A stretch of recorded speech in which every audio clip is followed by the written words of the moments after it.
regiments rise.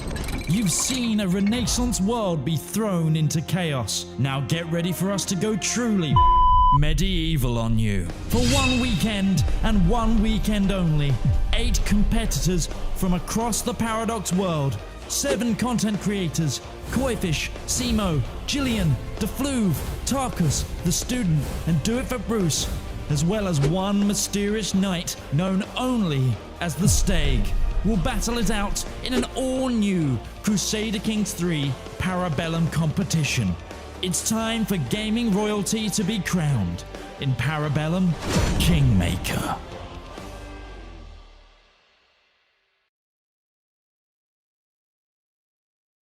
Welcome back, all of you returning viewers, for the final of Para Bellum's Kingmaker, the only CK3 1v1 show on the internet.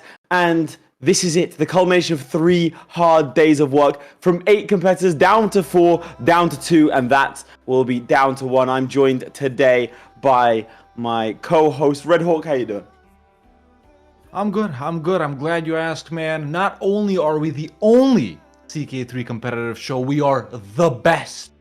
I mean, it's not that hard when you're the only one, but even if we weren't the only one, we'd still be the best. Like Lace just said, ladies and gentlemen, the final has come. It is time for Tarkus and Koifish to face off, ladies and gentlemen, and take the title, the first title of Kingmaker. See which one of them will be crowned the best in Crusader Kings 3 history. We have insane challenges lined up for today, so grab your snacks, grab your sody pops, get cozy, you know, if you're in a cold environment, get chilled if you're in a warm environment, because you are about to experience the 2 to 3 best hours of CK3 you've seen in your life. That's not all, Hawk. What are we doing to celebrate the fact that that this is the finale? This is the first ever, maybe last ever if we don't hit the targets we want to hit.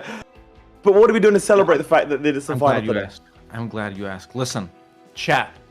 You guys aren't just here to be entertained. I know we provide so many things like entertainment, fun, laughs, goofs, gaffs. We also provide free keys for the latest Crusader Kings 3 DLC, Cons of the Step, and Crusader Kings 3 Chapter 4, ladies and gentlemen. And you, yes you, Todd from Minnesota, St. Paul, shout out to all my boys in St. Paul. You might receive a key for that. And get ready, because pretty soon we're gonna ask you to type something in chat. If you do, you might win a key. Pretty soon? Pretty soon? I think right now. Right, chaps, here's what we're gonna do. Type Kingmaker, all one word, into chat. YouTube, Twitch. If you have a YouTube account and a Twitch account, you can do it on both. Twice the amount of entries. Do it right now. Type in Kingmaker to enter into the giveaway, and you will get yourself a Cons of the Step DLC. This isn't a sponsored stream. That's why I'm wearing the Imperator Rome Gone But Not Forgotten That's right. t-shirt. I'm wearing a skater t-shirt. I skate. You didn't know that about me, didn't you? Not much skating in the Faroe Islands.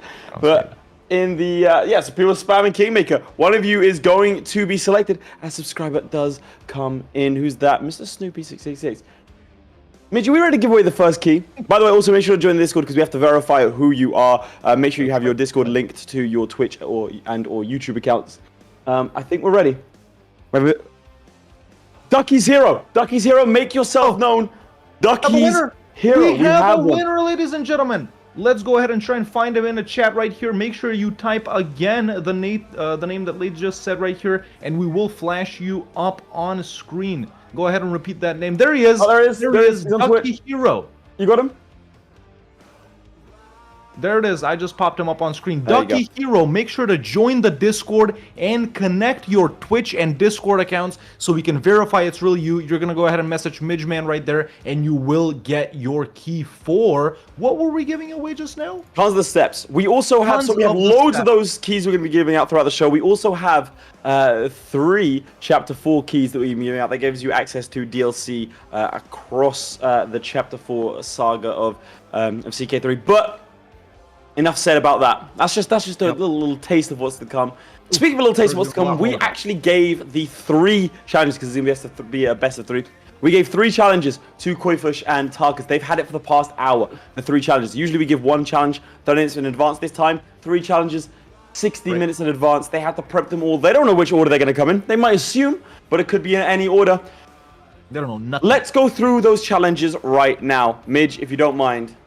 Let's go ahead and find them out. Chat, are you excited? Let's go ahead and pop up the 3 challenges. So, obviously, since this is the finale, it's going to be a best of 3. So, there is a possibility only 2 of them get played. What the order is going to be, our competitors don't know. We're going to roll at random. So, any one of these could be first that are about to pop up. Any one of them could be second. Any one of them could be third. And there is a possibility that it won't be played if one of our 2 competitors goes 2-0 up. But as we can see, there it is. There it is. That was just one of them. That's something else. I don't know. But that... Are we doing one by one or all 3? My hands aren't working as usual. Let's just... Let me try. Let me try. Here we go. Okay. I believe in chat. Tua. And in 3, 2, 1, Midge will reveal all 3 challenges right now. There's 1, there's 2, and there's 3. There it is. Lath, why don't you take us through this first one right there? The first one is goated, so starting as an independent count, unless specified, has to be a custom character. Have the highest combined money, piety, prestige, renown, and levies. So starting as an independent count, after 60 minutes, we're going to be totaling up all of those numbers. Bigger number wins. Do that second one right there. That's right, that's right. The name of the second one is actually, well, we don't have a name, but we internally are calling it, we didn't think Koifish would make it this far, because we really didn't. This isn't designed for him. This challenge would have been here no matter who was here, ladies and gentlemen. But it is starting as Hastine, own as many kingdoms as possible. You have to start as Hastine, very famous ruler in CK3 in the 867 start date, and have as many kingdom titles as possible to your name. A very, very spicy one. And then, why don't you take us through this last one right here?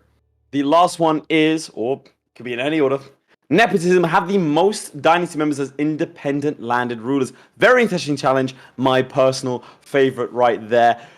3 very different challenges, going to require 3 very different strategies. We only have 2 competitors, can only have 1 champion. I think it's time we met them. Not just yet, because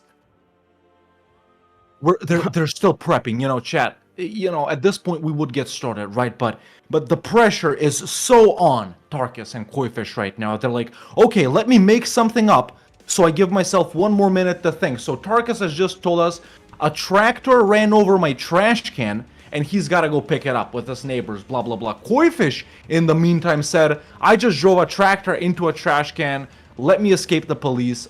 We don't know if those 2 situations are connected. We can't say anything like that. Okay, I'm not saying it.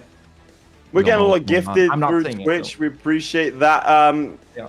I'll take this moment to say what that means. It's not just for the clout. You do become a producer, which means you will be invited to join us for the after party. Immediately after the streams, we host an after party. It's a nice chill chat. I mean, anyone who was in the after party last night can tell you how candid it is. We spill a little tea, we create a little drama, we have a little fun. And you also get access to the knowledge of upcoming shows, behind the scenes stuff. And frankly, it's just a nice... the trash can. Bro was pretty trash in his first game, I'll tell you that much. DaFloove, a competitor 2 days ago. He lost, so we have the right to abuse him. So yeah, it does help because, like I said, we don't have any sort of corporate sponsors. I wish we did, but we don't. And so it means we can say whatever we want. Like for example, Imperial to Rome is easily the best Paradox game, and it should come back. I'm just saying that from here, from the heart. Okay, buddy. That's right. All that's right. But Play yeah, it like video we just game. Also, we're gonna be doing we talked about this last night. We're gonna be doing a Minecraft producing Minecraft. We're gonna be launching a Para Bellum Minecraft server. I'm of course gonna give myself God mode. Listen, I can't be bothered to die and then respawn, go 1,000 blocks. But yeah, what? And we've got an Oiler in chat. Sage Nemesis coming in with 5 gifted. Wants others to enjoy a fruit that he himself tastes. Excellent. Good stuff. That's right. Thank you very much. Not Adam and Eve, you know what it is. But Yeah, chat, like Lee just said, man, this is our first Crusader Kings 3 show, you know, if everything goes well, you know, so far it's been going pretty nice. I think we've been having fun casting, our players having fun playing, and you guys having fun watching, you know. If you guys, you know, if we do have enough support and enough nagging from you guys, there is a chance that Kingmaker right here could be inserted as the second, you know, full-time, locked-in show over here on Para Bellum after Hegemon, our main EU4 show. You know, that is how we started. So, yeah, let me see in the chat, man. Who here has been enjoying our first CK3 show and who wants to see this become a permanent one? Everybody say me if you want this to become a permanent show on the Para Bellum channel. We might see it once or twice or 3 times a year, you know, if we keep the same format. And I do think that would be pretty fun, but I am getting lots of me's in the chat. Look, Cache27 right here says, never seen CK3 before, but been loving it. That's you know, that's really what we want at the end of the day. That's really what. And obviously, it's a learning process. I'll be the first to say that our season 1 of our EU4 show was trash compared to our season 2. And it was a pretty good season 1. So we are always constantly refining. It's also thanks to the producers that we can do that because they act as a little focus group. We are constantly refining what we do here. So as hype as this has been, imagine how good the next one is going to be, ladies and gentlemen. And I think, Midge, do we have confirmation? We are now going to be meeting our players, Tarkus and Koifish, for the first time, not the last time today. They have at least 2 games to be playing. It's going to be a lot of a good CK3 to be played. Our 2 most skilled players. Here we go, Tarkus and Koifish. Hello, chaps. Hello. How are we doing? Terribly. Oh. Not doing well? Everything is going wrong technologically right now, but we're getting through it. And Koifish, I assume that your boys are on hand?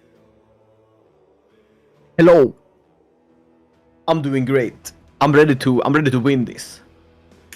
I like now. There is one thing that we do need to tell you, Midge. My camera. Sorry, I can't produce like this. He's Midge. So left. He's Midge. So left. Sort this out, Midge. I'm a thank you. I'm a professional. No, I'm dragging him over. You did it too far, Midge. Wait. No, Midge. Hey. Anyway, there we go. All right, Koifish, what we can reveal to you is that you're not just playing for eternal glory. You are, in fact, playing for your audience.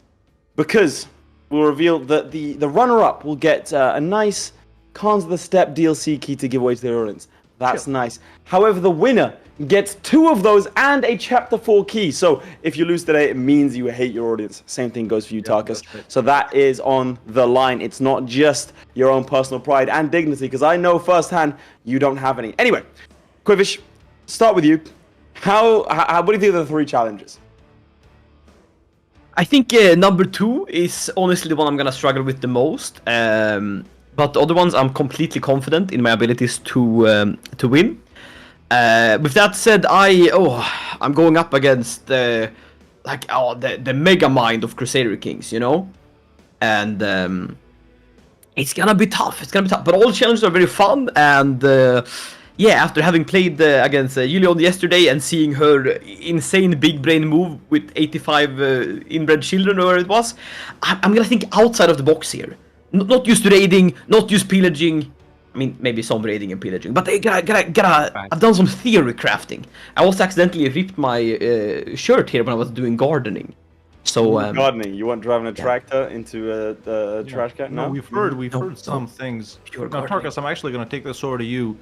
We've heard some unconfirmed reports from L'Equipe coming in that your trash can has been ran over by a tractor, being driven by someone who matched the description of this man below me right here. Now, I'm not saying that, let's just be clear, but did you see something? Well, honestly, I'm kind of an insider. I don't really open my windows ever. So if something happened, I probably didn't see it. But I would be happy to believe the Koifish did it. See, Koifish, how do you respond to the fact that Tarkus didn't actually see you do this? I'm not saying that. I'm not saying you did it. Well, listen, cows go moo, sheep go ba, and tractors, they go beep beep right into his trash can. Simple as. There you have it. Confirmed, ladies and gentlemen. Fighting IRL words. Violence being used. Tarkus, we'll go to you. How confident are you that you will take it all away here today? Well, looking at the challenges, they seem pretty straightforward, so I'm feeling pretty confident. But tech-wise, I feel like I am in a terrible place right now because I can't seem to get this to work. But so we can fix that. I feel good. I think we can find ways to work around the current tech issue if it persists. But you know, in terms of the gameplay, I feel quite confident. Yes, but I do sometimes worry that Koifish is someone who I may underestimate. I don't think it's possible to underestimate Koifish. He's been plotting. He's got the scheming and plotting hand setup going on right now. He's just missing a hood and a dagger. So, you know, I can True. see why you're. I gotta say, folks, Koifish with the mind games right here, I wouldn't want to be up against him. Not in CK3 or anything. Not even in gardening. If I ripped my shirt, I'd change it. He don't give a frick. Doesn't care. It's just intimidation. That's a man that has given up. Chaps. Koifish, that's a picture of your penis. Jesus, man. Put it on. I like it. I like it. Raised beds. Raised beds, raised stakes. It's time to win. All right, and with that, we'll put you back in your VCs, and we will get ready to get going. If you haven't already, please do make sure to host your games. Oh. Can't move that. A little cat. Now, one final thing. I want a number. Just one number from each of you. Tarkus, scale of 1 to 10, how confident are you? I told my chat earlier that I think I'm around a 7. I'm pretty confident, but then I try to temper my confidence with an understanding that my opponent may throw unexpected things at me, so I try to keep that in mind. All right. Koifish? Yes.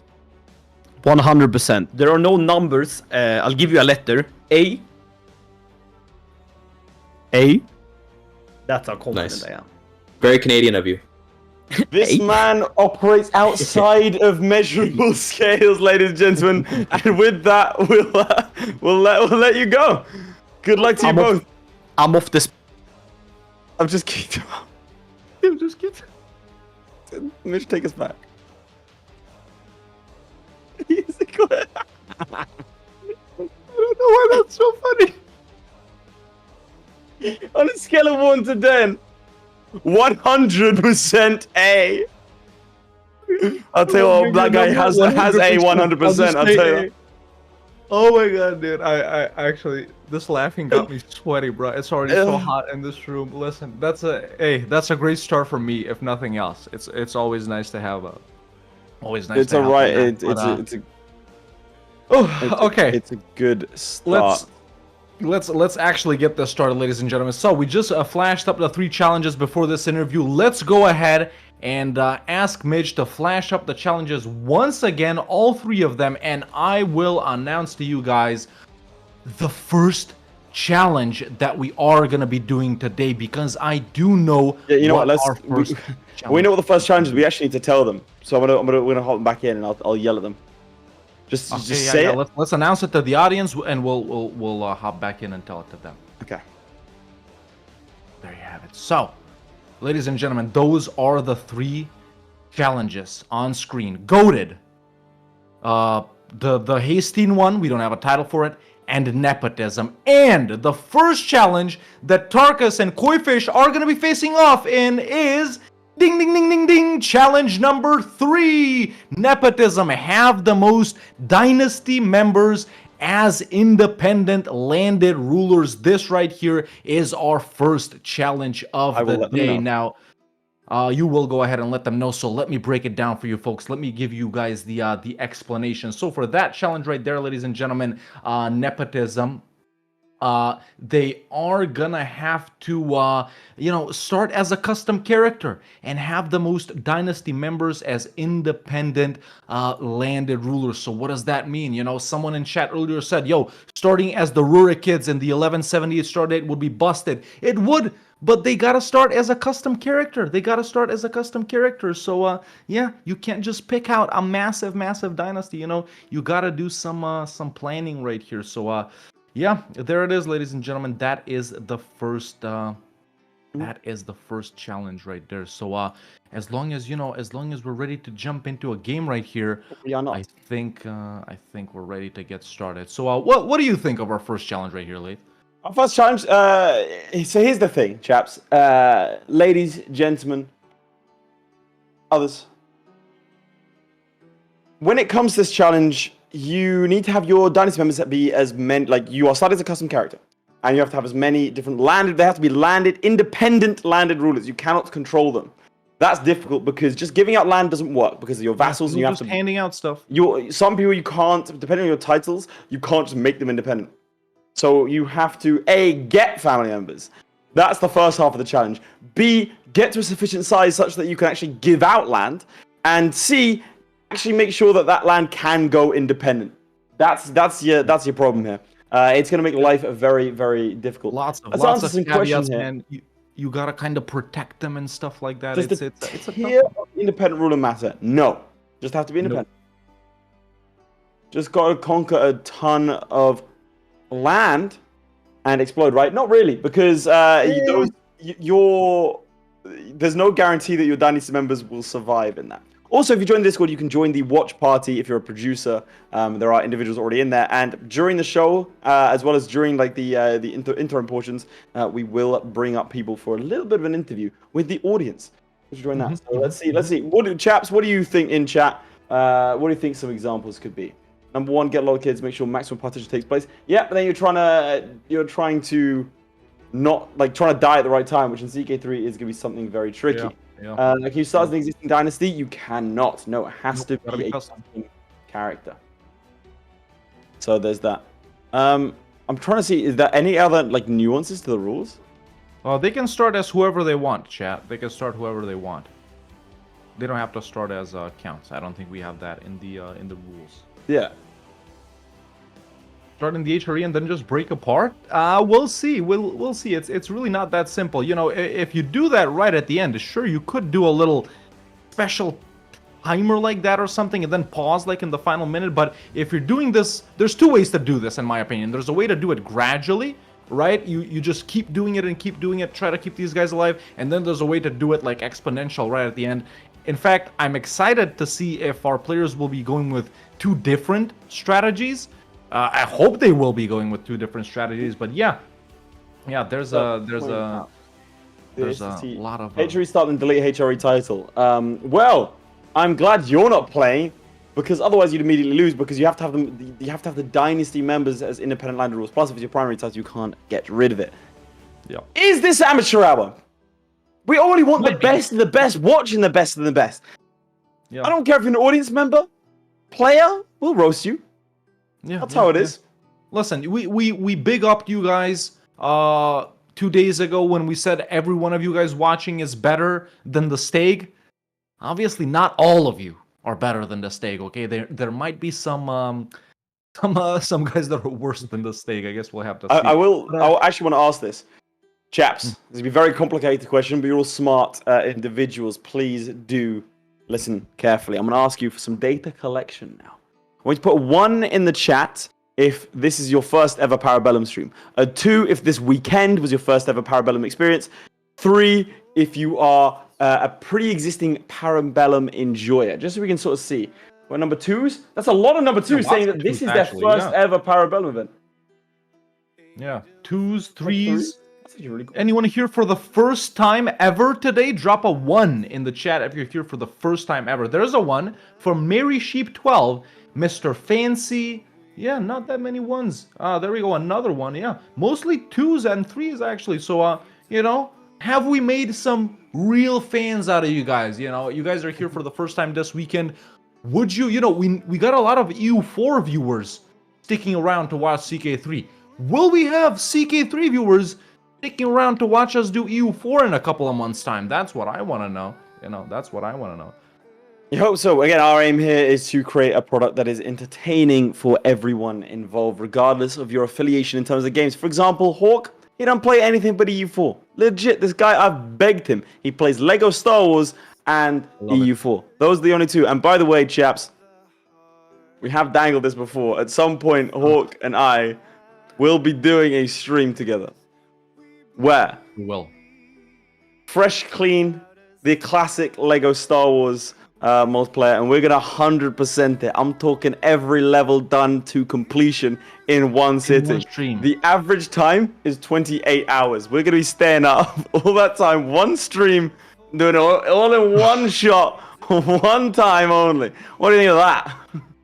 I think that's a good aim to have for winter time. You know, it's dark out. We're not doing anything. It's cold, freezing your balls off, staying inside, playing Lego Star Wars for 28 hours, and you guys at home watching someone do that for 28 hours. I think it would be great. But yeah, Chat, you might have noticed we're dragging this out a little bit. That's because we're having some connection issues and getting Tarkus's POV over to us. It should be sorted in just about a minute or two, and we'll be getting started. You know, sometimes, man, it's just what we'll do, worst case scenario, and I'm saying this to Midge as well. Worst case scenario, I'm going to be spectating Tarkus. My PC is very reliable and stable. Red Hawk will spectate Koifish, and we'll do it from that POV and not have Tarkus's worst case scenario. Yeah. Well, the only reason we're waiting around right now is just because we want to see, you know, the character and the dynasty creation, right? But at the end of the day, it's really not that deep, you know. Well, I can check it afterwards, you know. Yeah, for sure. Go to Australia for it? Why? I don't get it. Is look, Sage? Look, I'm just saying, Sage is a recent Oiler. We have to listen to what they say. We have got confirmation. We have the POVs. We have the POVs. We do. We're in. All right. Now I just need Tarkus to give me the ID, yep, and we're in. We do. Tarkus is confirmed in Koifish's sabotage attempts. It sounds like Simo was attempting to get into Tarkus' house. We are good to go, ladies and gentlemen. Are we ready for the first ever final, the first match, potentially one of two, potentially one of three? What do you think? Is it going to go three? Is it going to go all the way, or is it going to be a sweep for one individual? Honestly, I gotta see their performances over here, right? It's no surprise that these two guys are in the final. They were the favorites, but I just gotta see how they perform a bit in the final. I think after this first match, man, I will be able to say, you know, maybe Tarkus goes for a clean sweep. Maybe Koifish does, but you know, if it's balanced out in this first one, sure. Look at this. Yeah, and I'm also saying Para Bellum has never had a sweep. Ottoman, never. Very true. Never. That's true. We've never. Flory, a dominant champion, has never actually clean swept anyone. We've never had a clean sweep in anything. That's true. But yeah, okay, we're just waiting on the ID now, ladies and gentlemen. We're waiting for Laith to hop into Tarkus's game. We're doing that as we speak. You can see this man right here copying, pasting, entering the passwords, hacking into the mainframe. And yeah, we're about to kick it off right here, ladies and gentlemen, as there is a thunderstorm brewing outside for me. Let's hope. The Atlantic Ocean not being kind to you today. Yeah. The Pacific, you mean, but still, you need to keep up. Okay, there's the votes right there. Oh, let's get some ones and twos in the chat, ladies and gentlemen. One, if you think Tarkus, and this is only for this challenge, by the way, not the whole final. One, if you think Tarkus is going to take this first one away. Two, if you think it's going to be Koifish. But Laith, if you're in the game, bruh. About to be. Go ahead and, you know, we'll go to the side-by-side immediately. We'll see Tarkus, we'll see Koifish creating their characters. More importantly, how the setup for their dynasties is going to go, where they're going to place themselves, and what they're going to get up to. Because I am expecting quite a lot of conquests. Ooh, the scales have tipped heavily in Koifish's favor, ladies and gentlemen, after it started off, you know, in Tarkus's favor. So this is going to be... This is going to be tight. This is going to be tight, very much so. But yeah, as soon as I get confirmation from the main man, Midge Man himself right here, we'll be good to... Yeah, for sure. We'll be good to tell these guys to start. Koifish has done this before. No, he hasn't. We're ready? Before. Let's get it going. Yeah. In 3, 2, 1, go. By the way, the Tarkus, we had to pause there because Tarkus was starting his character. He thought this entire time he was like we hadn't paused it for him. He thought he was losing time, the poor guy. So he thought the last like 20 minutes he was lacking in time.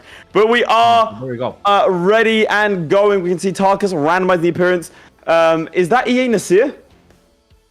It might be. It is EA Nasir. Look, he has created EA Nasir. Look, he's legit. Alexa, play the Epic of Gilgamesh. Oh, Nareya.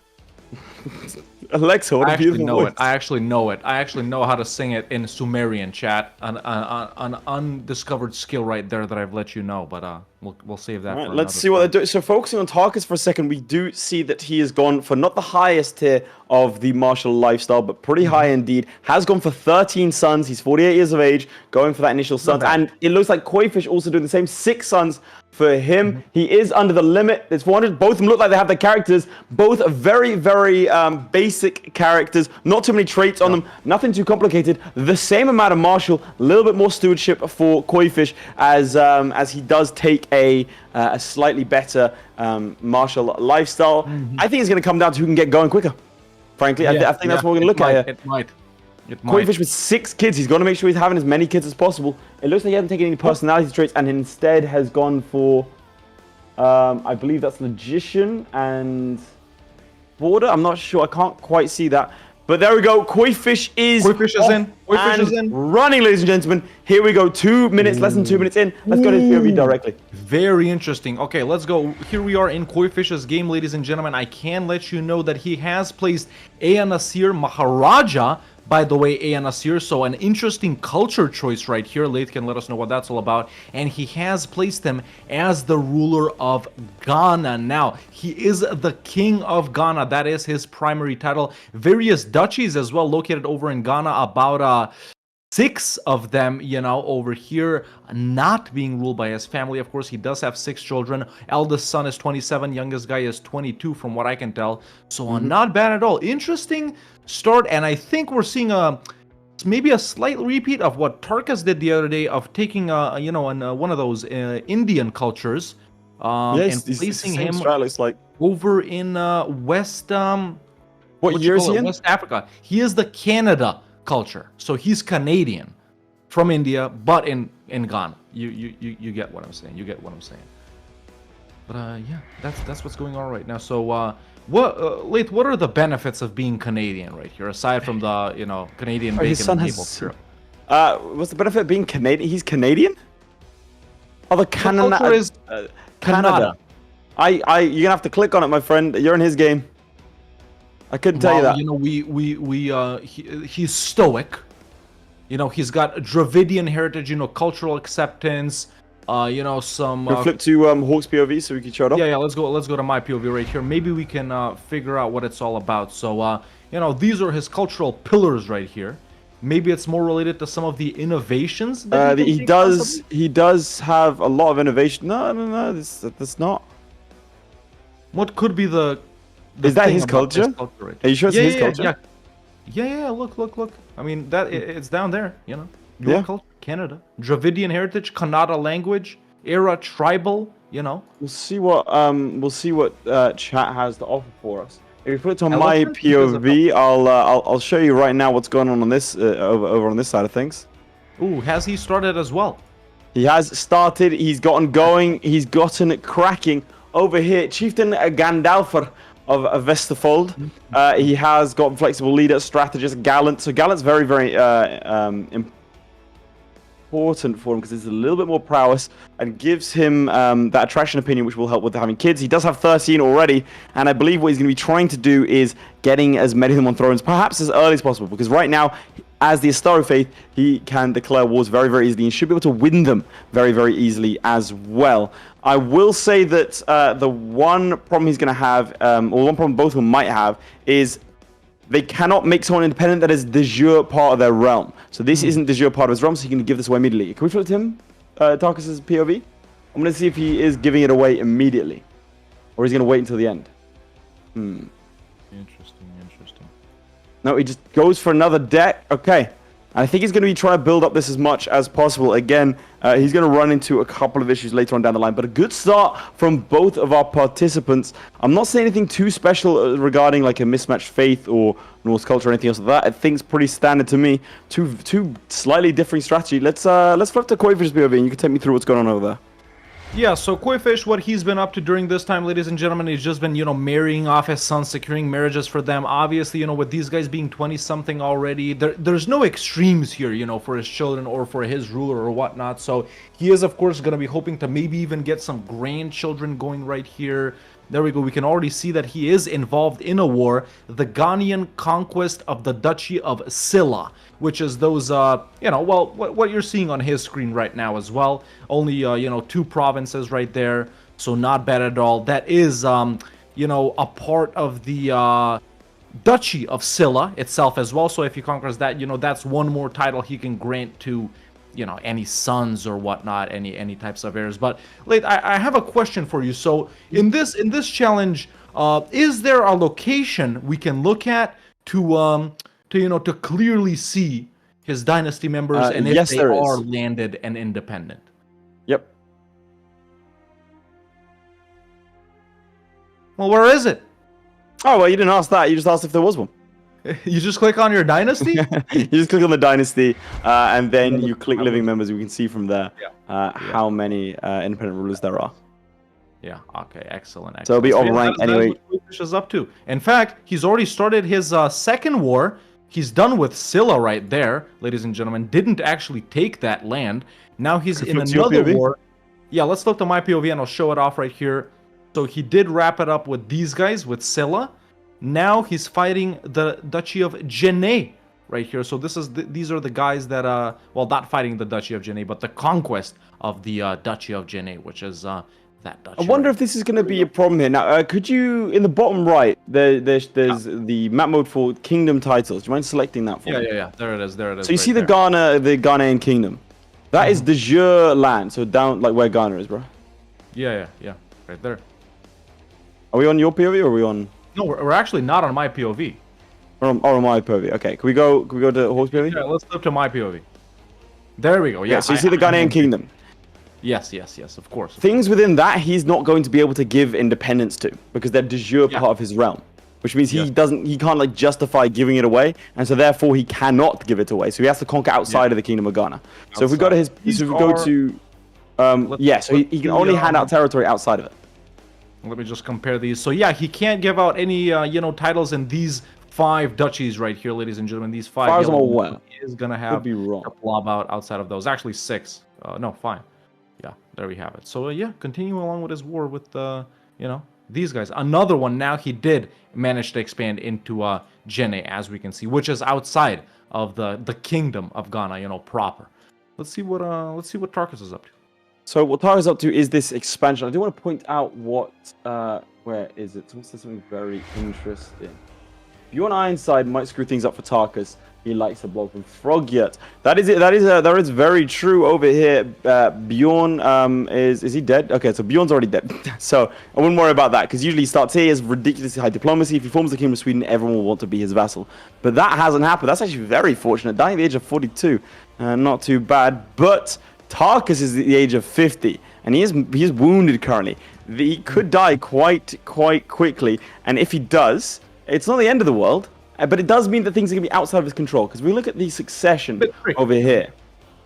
You can see that he's going to lose. Well, it doesn't show it here. But he is going to lose most of his land. Okay, there we go. He's a Jarl now. So that makes him... Yep, he's the Jarl. So he will probably lose a couple of provinces here, and here. He'll probably lose 1 or 2 of these as well. Because he does have 13 children. And they all need inheritance. True. Bless me. Speaking of expanding the dynasty, if we flip to my POV, I can show you something very interesting that actually does seem to be going well for Koifish right here. Now, he has already expanded his dynasty. So, as we all know, he did start off with a bunch of sons. In the meantime, he's gotten a daughter and 2 grandchildren. So, that could... I'm not saying it will. That could be very good for him. But yeah, that's pretty much what's been going on. And he's about to wrap up this other war. We can go back to Tarkus. In fact, actually, someone's pointed something out in chat as well. Well, they've asked a question, right? And this is something we could do. Could review Men-at-Arms comp and Knight number prowess and bonuses. If you want to see something, chaps, let us know and we'll show it off. So I can, in fact, do that for you right here. We can show you that one level of Bondi. He's got 3 stacks of Vigman and 2 Varangian veterans, 11 champions, and a Knight effectiveness of 195%. That chivalric dominance coming in handy. One of the best bonuses in the game. It's very, very good. And we can see lifestyle-wise, he's gone for the strategist here, but he has gone a little bit into chivalric dominance Oh, and he wins another war in the meantime. You can see he's taken off a good chunk. Now, does he form the Kingdom of Norway? That's the big question. What's the best way of going about this? Because bear in mind, if he forms the Kingdom of Norway, he can't give away any land that he's conquered. So I imagine he'll probably stay as a Jarl. Yeah. I'd be surprised otherwise. I would expect he does. Wait, if you're going to go, could you technically spectate and see if your dynasty continues? I'm going to say yes.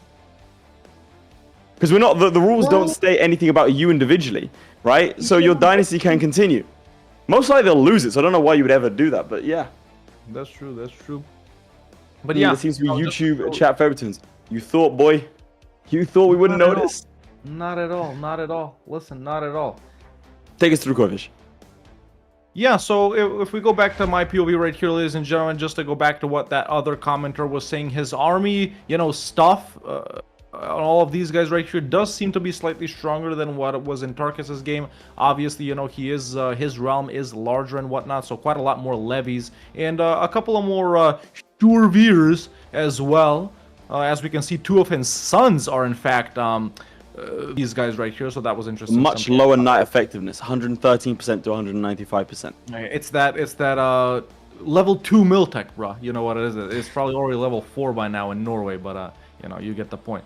But yeah, not doing too bad right now. He's just chilling, organizing a feast. As we can see, he has gone down the strategist focus as well, just like Tarkus late pointed that out. So some things are very similar in these campaigns, but I do like that we have 2 completely different regions to focus on, which is there's obviously not a super strong pick or anything like that, which I do like.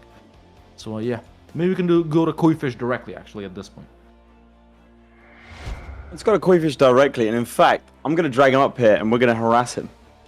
Let's do that. Let's pop some questions. Koifish, you're live on stream. Just want to check, how do you think it's going for you so far? Terribly!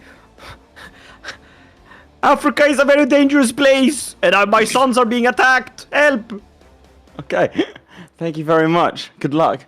Thank you. All right, can flip to Tarkus' POV, and we'll ask him the same question. Make it even.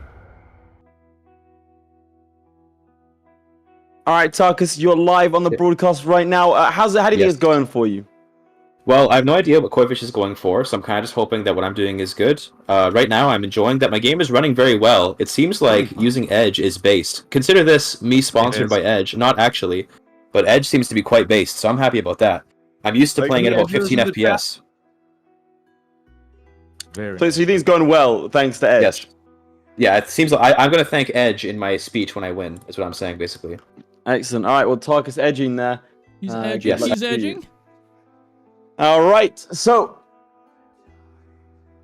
Koifish apparently not going well. I mean, let's if you flip to his to your POV, Hawk, you take us through his sons. Maybe he's not doing too hot on that front. I don't know why he would say it's not going very well. See, he's doing another conquest right here. Obviously, going for some more duchies down here. If we take a look at his sons, none of them have died or anything like that. Are they not? Well, you can go check if you click on him directly. No. Yeah, let's go to him. Directly. In fact, he's gathered. No, as in you click on his character portrait. Oh, okay. Right here. Yes, we've had one. Actually, one son has died. Yeah, you're right about that. One son has died. This was not the eldest son. So interesting. He was the Raj of Silla. This guy is they're not independent, are they? So it doesn't matter what they are at this point, unless it's unless we have that guy that died, he was the owner of this one. Ruler though. We have to the not point. independent. Both of their scores right now, ladies and gentlemen, are 1 because they are both of themselves independent rulers. Yeah. But that is a guy that could become an independent one, right? We've got 3 people in the watch party, by the way, and we'll be dragging one of them in here in the break to chat. Similar guys to yesterday. Can we check? I think we're getting. Is Manding? Can you look at Manding, please? Manding? Select Manding. Yeah, there you go. It is. Yeah. You're right. Well, that's a score 2. Koifish is on 2. Yeah, he is. How did he put him over there? God, look at his. Oh God, that is. What an ugly man. Now, how did he get here? What do you think? He conquered it and then he gave him independence. I think that's going to be his plan. I think that's what he's going to be doing from here on out. If he maintains alliances with them, he should be fine. Is that another one? Yeah, right? Yeah, that's another one. Yeah, Yeah. he's on So 2. he is at 2 for sure. Because we're gonna have to check to see Oh no, who's 3. independent. Look, Tikana of Dodugu. Yeah, there you go. 3. So he's got 3. So he he's is at 3. giving it out. Yeah, Koifish That's is what he at 3 said. now, People are presumably. killing my sons. So Why? how about them? Do they have heirs? Those independent This guys guy are right still here, the Dodugu guy, does have a there's one. child. So he has an heir, right? And what about Guy- Manding? Here, he's good. Nice. And let's check this guy. This guy doesn't have heirs. Doesn't. this But guy- his oh, heir, he's but his got- primary heir is his brother, who doesn't have any. He's the eldest son of Koifish. So Yeah. that could, But he's still we're gonna have to see from there. But currently, a score of what 4 to 1. The reason I think he said it's not going well is because the guy that he had handed off to rule Silla, which is this dead guy dead. right here, Rajkumar Jokama, he died, I guess. Well, who is ruling Silla now? Oh, it's still his dynasty though. It's just Oh, no, 5. wait, of Silla. No, it is because his dynasty on the right, Super Dynasty. It's 5. It's 5. He's on 5. It is 5. You're right. He's 5. I believe Tarkus is probably. I think Tarkus is probably going to be trying to do all of this at the end, whereas Koifish looking Yeah. to do it at the start. Very, very interesting for sure.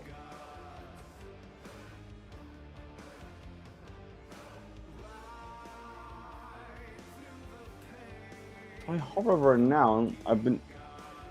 Let me check. Oh, there you go. That's a good way of doing it. Look at this. Hover over it now, and then hover over that so you got to action lock it. And then Over you the see game? that +3. Yeah, look, you can see. 1 king, 2 dukes, Oh, so he's on 2 dukes, 6. 3 counts. You're right. Yeah, so Yeah, he is is at 5. Okay, that's an excellent place to check, ladies and gentlemen. Perfect. So let's flip it at your POV. Let's see. Oh, it is. You're right. Oh my God, ladies and gentlemen, look at this. No. Why did that happen? He's still alive. What could be the cause? They just don't like it. Can we flip to Koifish? Let's see what they do take this. a look. I'm gonna take a look at the factions in the meantime. That is the face of a man who's unhappy. He's Yeah, he slamming is. a Red Bull to deal with this. Diving in. Let's not forget he's got 33 commander advantage. Very, very powerful indeed. His footmen are getting countered by his opponents though, so maybe he needs to get some better meta subs. And that knight effectiveness will come to bite him in the ass if he's not too careful. Only a little bit of knight effectiveness. Is there a way for him to destroy the title of Kingdom of Ghana? No, because this is primary title. You cannot destroy your own primary title. Mm-hmm. Oh no, that's a loss. Oh dear, oh dear, oh dear. That's a loss. That is not good. You see him visibly reacting. That is bad. That's a bad loss. He's going to have to go for... I'm surprised he hasn't gone for mercenaries. He has 321 big ones. He should absolutely be going for mercenaries right now. This is an all hands on deck emergency situation. He's just lost. That is a big battle to lose. Ladies and gentlemen, bear in mind it's a score of 5, but the downside of having them all be independent is if Ghana falls, he can no longer protect them. Yeah. Very dangerous Listen, indeed. Mending is looking to be in a pretty strong position, but those Nice other died. scores- All of his nice died. Oh no. Midge, also, do you mind shifting me over in the camera here? Because I'm kind of sick of sitting back here. I'm sorry.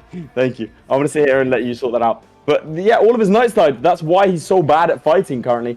Oh no. He's only got 2 of them left out of... He had 13 at the start, ladies and gentlemen. Yeah, he'll lose if he fights that. I don't know. He's gone for knights over... Huh. I don't know. We can see the flames are brewing below me. Which Restart? Can we restart? I don't think it's worth restarting. It's only 20. Well, actually, 20 minutes in. We'll see if he loses the war, sure. But I think it's worth him, fighting this one out. Let's see. Can he get it done? Can he do it? I don't think that's a win. That's a loss for me. Let's do a brief check on Tarkus right here while this is going on because we haven't seen him for about 3 or 4 minutes right here. So Tarkus what is he been up to in it's the going meantime? smashingly. He's actually got a landing over here in the UK, or Great Britain, I should say. There is no UK yet. And again, just finding any opportunistic way to get as many counties under him as possible. He can give away all of these. So you can see he has given away... Let me see here. Does it count? Yeah, look. Sure. Nice. So his son got of Vassal one, has right? one. He only has one, but he's already given out the titles to the people he needs to. And I imagine that what he'll do then is make these guys independent. So No, it's he all He looking... probably doesn't want to form a kingdom here, right? No, because then it makes it de jure. Yeah. That'd be bad. Plus, he doesn't really need to form a kingdom. There's no real point to it. Can we flip back to Koifish? I want to see how he's doing. Yeah, going back to Koifish right here, ladies and gentlemen, he is gathering up some armies. He's got some of his boys helping him out, as you can see right there. Oh, he's out. He's been deposed. He just got deposed. He just got deposed. Right? Yep. Or that wasn't him. It Manding. was him. He selected the wrong guy. He's playing his Manding. Oh dear. He is playing as Manding. Restart. You're right. He's restarting. Restarting? Okay, let's go to late POV right here if he is restarting. Let's go to late POV. There we go. Okay, take us through what Tarkus is up to while I set it up with So he will be restarting, ladies and gentlemen. I can confirm. He should boot up pretty quick, Hawk. So Hawk will be on it. In the meantime, this does present an opportunity, but unfortunately, maybe he might be okay here. He might be okay here. That is a stunning victory. 45 commander advantage. That is ridiculous. They've got more. I don't know. It's going to be close, actually. Who knows? Who knows?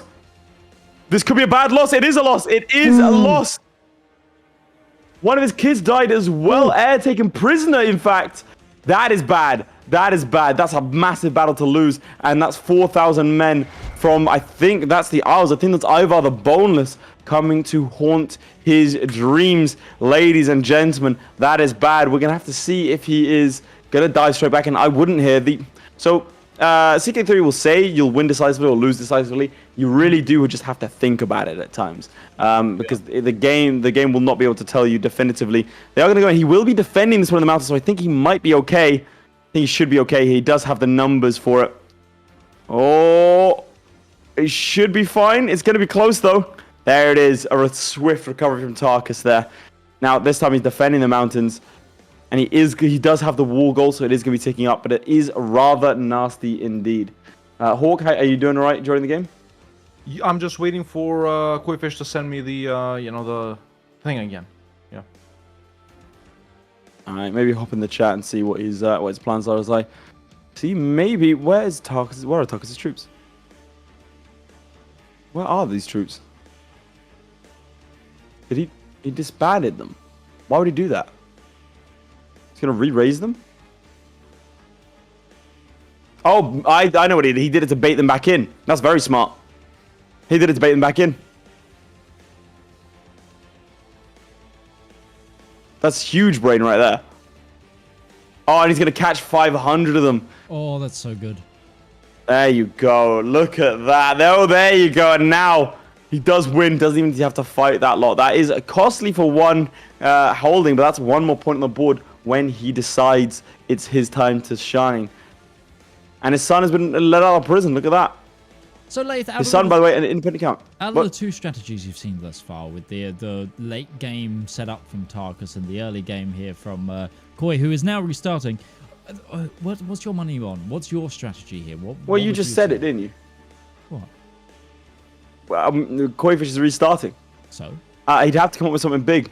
Because right now, this strategy here, he's going to get 1, 2, 3, 4, 5, 6, 7, probably 8 points on the board, like the second he pops it. And then maybe 1 or 2 more as well, if he is smart about it. So actually, it was going really well for Koifish, and we're about to pop back into him in just about a couple of seconds here. Well, that's the problem. He didn't commit. This is what we're finding with these CK3 players. War's declared. The Jarlander Conquest. That is not what he wants to see. That is very, very nasty. So the downside to Tarkus' approach here is he is inherently a much weaker ruler. He can punch above his weight, but maybe not that far. This is an easy army for him to beat, but there are allies on their way. Yeah. Including the recently formed Kingdom of Sweden, ladies and gentlemen. And he does come in here with much better troops. We'll have to see how he's going to deal with that one. I imagine he'll be okay, but not too insurmountable odds. Again, I don't think either are players. I mean, Tarkus is a speedrunner, so he's used to playing under pressure. But I think he's used to playing sustainably, right? Versus what we're seeing here, which is we're on Para Bellum. We tend to find the players that overcommit do better than the players who undercommit. The players that don't want to take too much of a risk and don't want to they don't want to. Oh, that's a stack wipe. They don't want to commit too many resources to something. Oh, I've got to save it to later. That's when we see that people don't do too well. So Tarkus, I think, learning that yesterday, he didn't commit. Koifish learning that today as well. Perhaps maybe too late in the game that he should have gotten a bunch of mercenaries to spend all of his cash instead of trying to hold on for future. Good question right there. Which was that? Is there a reason why they're giving away entire duchies instead of counties and releasing them later? It's very simple, ladies and gentlemen. It is very simple. Firstly, big chungus. Secondly, the reason he's doing that is because he's hoping that they themselves they'll be able to defend themselves, essentially. And he's not thinking about end game, he's thinking about continual points and building up over time. Whereas Tarkus is going for final 5. Now, if we go to my POV right here, ladies and gentlemen, I will let you know that Koifish does seem to be going for the exact same strategy. We still have Aya Nasir right here, once again in Ghana, once again, an immediate pop-off of a war versus Manding right here, and once again, 6 children. And they're pretty much the same age as they were last time. So Koifish committing to this Ghana strategy right here. Obviously, you know, he hasn't given away anything just yet right here. But yeah, if he goes for Manding and all of these other smaller guys around him, I think a strat is do the same thing again, but this time don't blow up. Don't get deposed. You wanna know something really cool? There's been a massive brain. Flip to my POV. Let's see. He executed the King of Sweden because he captured them in battle to therefore make this realm a lot weaker. Very, very smart. Very smart. So he can pretty much dismantle Sweden now, take care of all those duchies right there. Yeah, well, this is the thing. You can see that these guys have, in fact, split off. Well, I think they haven't split off, sorry, but they are, like... Maybe they had split off, I'm not sure. Either way, Sweden a lot weaker now. Definitely removing that threat. And in the meantime, he's going for the big Chungus conquest, the Yaldan of Jylland. I think his problem now is going to be 13 kids. He might not have enough duchies for him. He hasn't been finding the spouses. Yeah. He's got one kid there. Does he have any grandchildren? 2 here, but I don't think he can give it to women. Again, 2 women here. That's not going to fly. Another granddaughter. I mean, they're all women. Yeah. Another granddaughter. The odds of this are almost astronomical. Activate Woman in History DLC. There you go, son. So he's got, out of all of those, I think it was like 6 women and 2 guys were his kids. Oh, grandkids, sorry. So that is not great for him because I don't think he can give those away. Chat, if you're just joining us, we are in the finale of Kingmaker, our first CK3 show. And if you're wondering what the challenge is, Midge is going to flash it up on screen right now for you guys so we can see where we're at. About halfway in to the challenge. That image is going to flash up right now. Right about now. There it is. Any second now. Just so I don't have to... There it is! Nepotism have the most dynasty members as independent landed rulers. Now, we can flip back to my POV right here, ladies and gentlemen. Koifish has wrapped up his first war versus Manding right here. So it is still owned by him. He'll presumably once again give it away to a son. And starting off another war versus some of these other guys down here. Konko, which, let's see, that is... Well... You know, it's a part... It's interesting. How would you explain this? Where Bambuk right here isn't... Oh, it is actually... Okay, it's part of the Kingdom of Mali. Okay, so he can give this away as well. Yeah, and again, he can give away individual provinces, and that doesn't have to necessarily give away entire duchies. In fact, can we... Yeah, no, but I thought that this right here was a part of the Kingdom of Ghana, but it's not. It's in Mali, so we're good. No, he's good. Flip to my POV if you don't mind. Let's see. And you can see a son has been given, some vassals have been given land, which I'm a little bit confused by. Obviously, he was over his domain limit, but he's got some grandsons. He's running out of people to give land to. One thing that could mess him up a little bit now is if, with only 30 minutes left, you can go ahead and give him a 30-minute warning. If he dies, then everything, then all of these guys will go independent. Yeah. No, will they go independent? No, they won't go independent, sorry. But he'll have to give them their independence potentially at the end. And they're not going to be happy that Big Bro is in charge of them. So we'll have to see.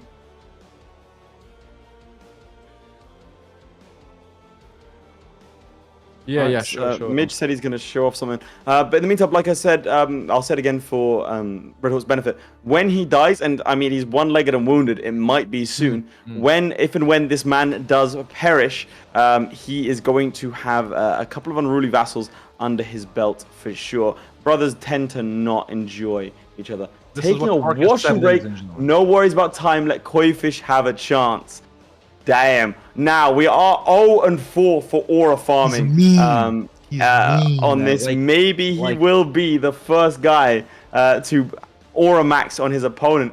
Now this could be an interesting strategy for Tarkus. Let's go to Koifish directly, so we're not just sitting there looking at nothing. Yeah, But let's see. This could be an interesting strategy because if he does secure the win, as well as secure the aura win, that could be big going into the That second might time. be I think he's warranting starting to just play again now. 2-0 up immediately. We might just have to end it. Yeah. And that I mean just Koifish. We might just have to end him. And I think it's time. Let's do maybe in the break, or do you guys want to do it now? Let's do it now. Let's do it now. I've decided. sure. I've decided. Sure. Um, Let's do it. Mitch, do I get to pick a word? One We're word? not. We cannot do that. That's too lettery. All right, fine. All right. So what he's done is, if you, how am I gonna get hyped about this? I'll try. I'm a professional. One sec. Just one sec. Just one. Could you just one sec? You fucking actor, like. You get it done. You just get it done.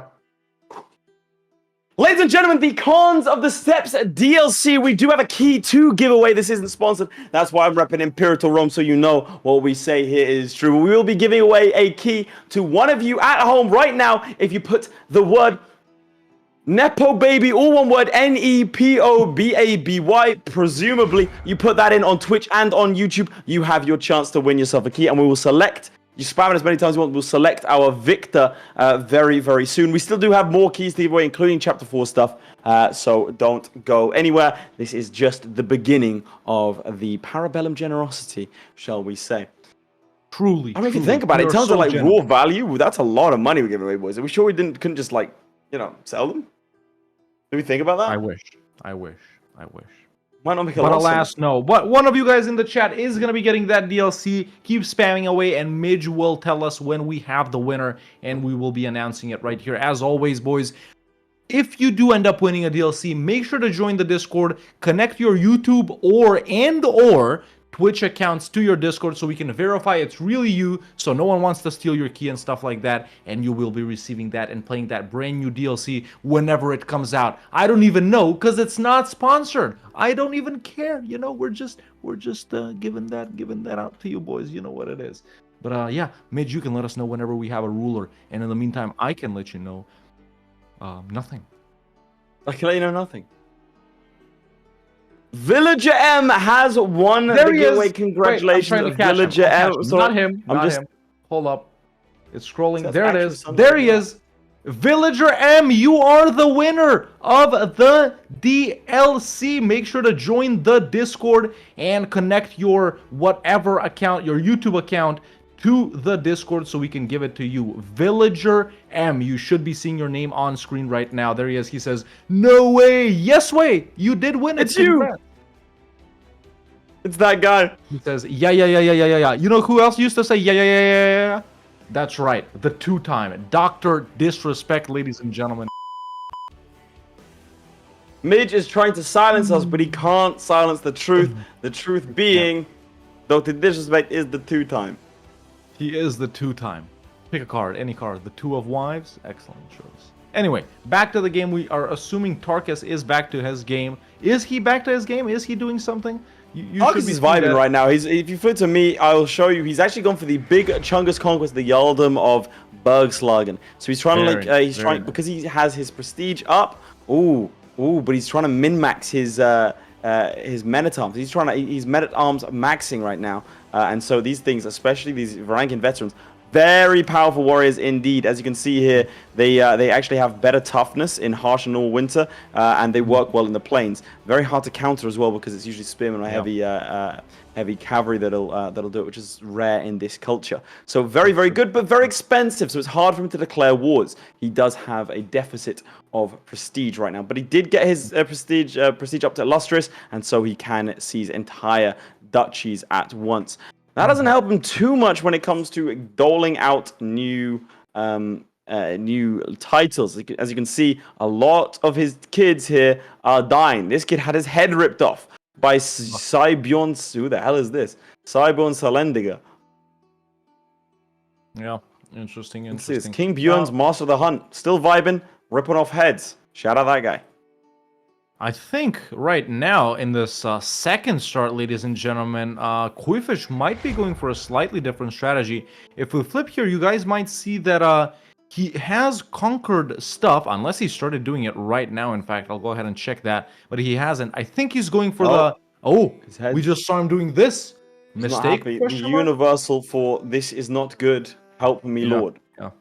But what I was gonna say is I think he's gonna be doing a release at the end strategy this time around, as opposed to just releasing them as we go. But if you can see right here, right next to me, ladies and gentlemen, the bar is back up. So based on what we've seen so far, maybe you guys can go ahead and change your vote if we want to.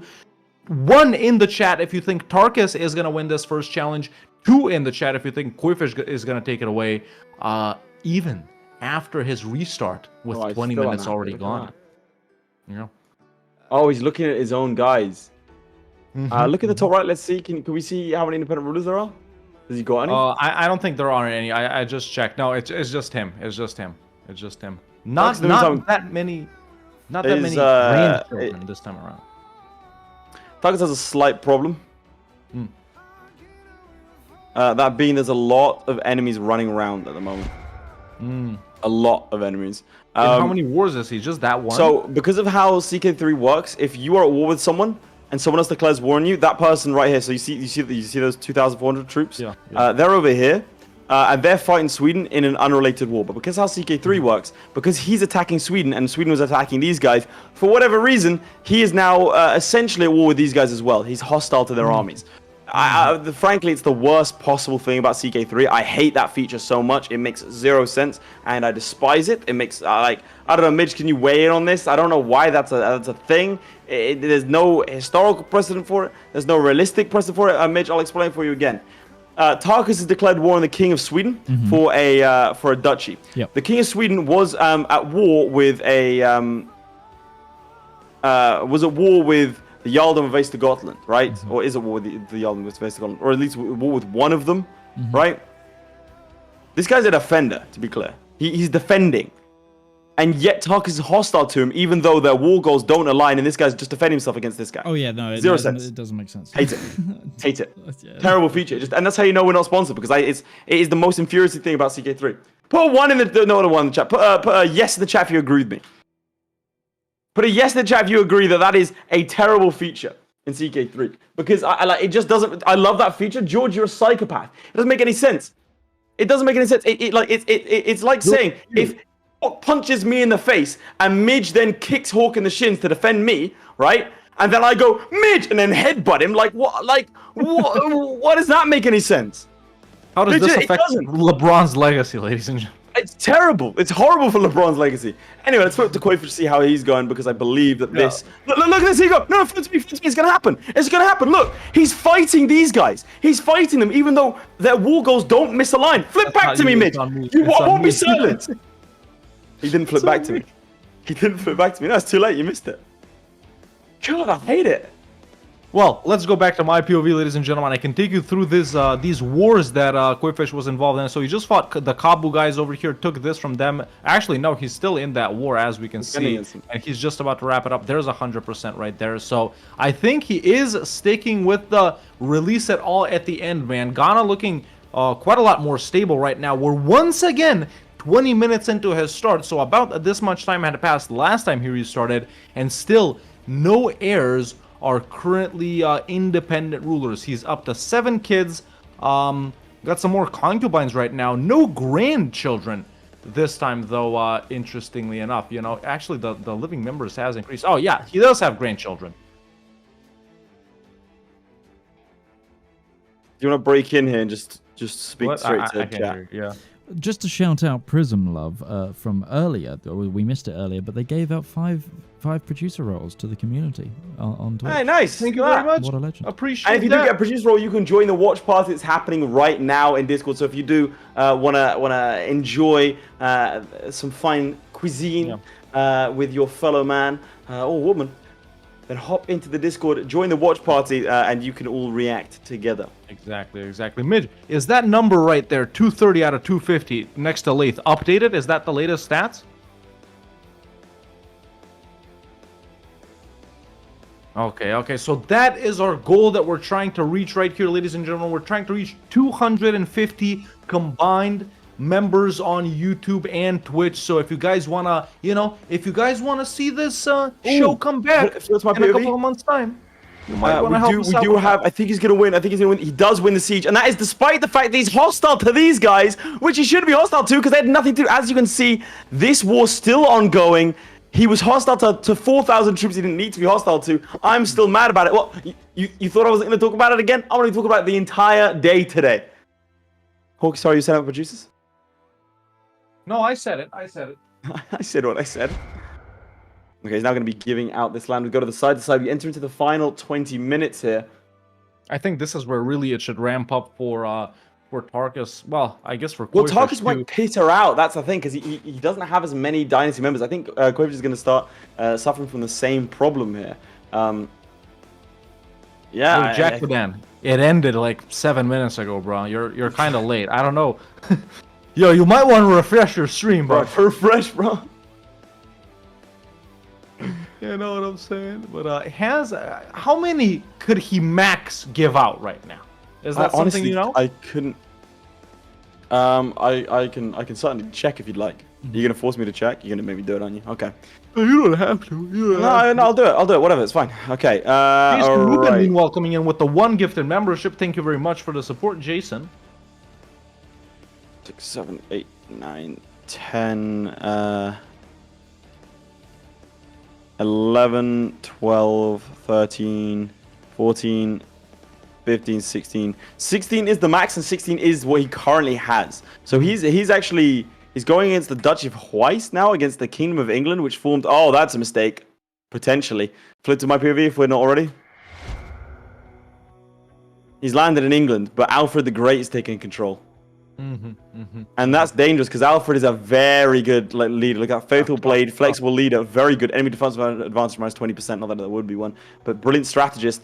Now, where are these English troops? 3,000 gathering and not doing anything. Yeah. Alfred is vibing.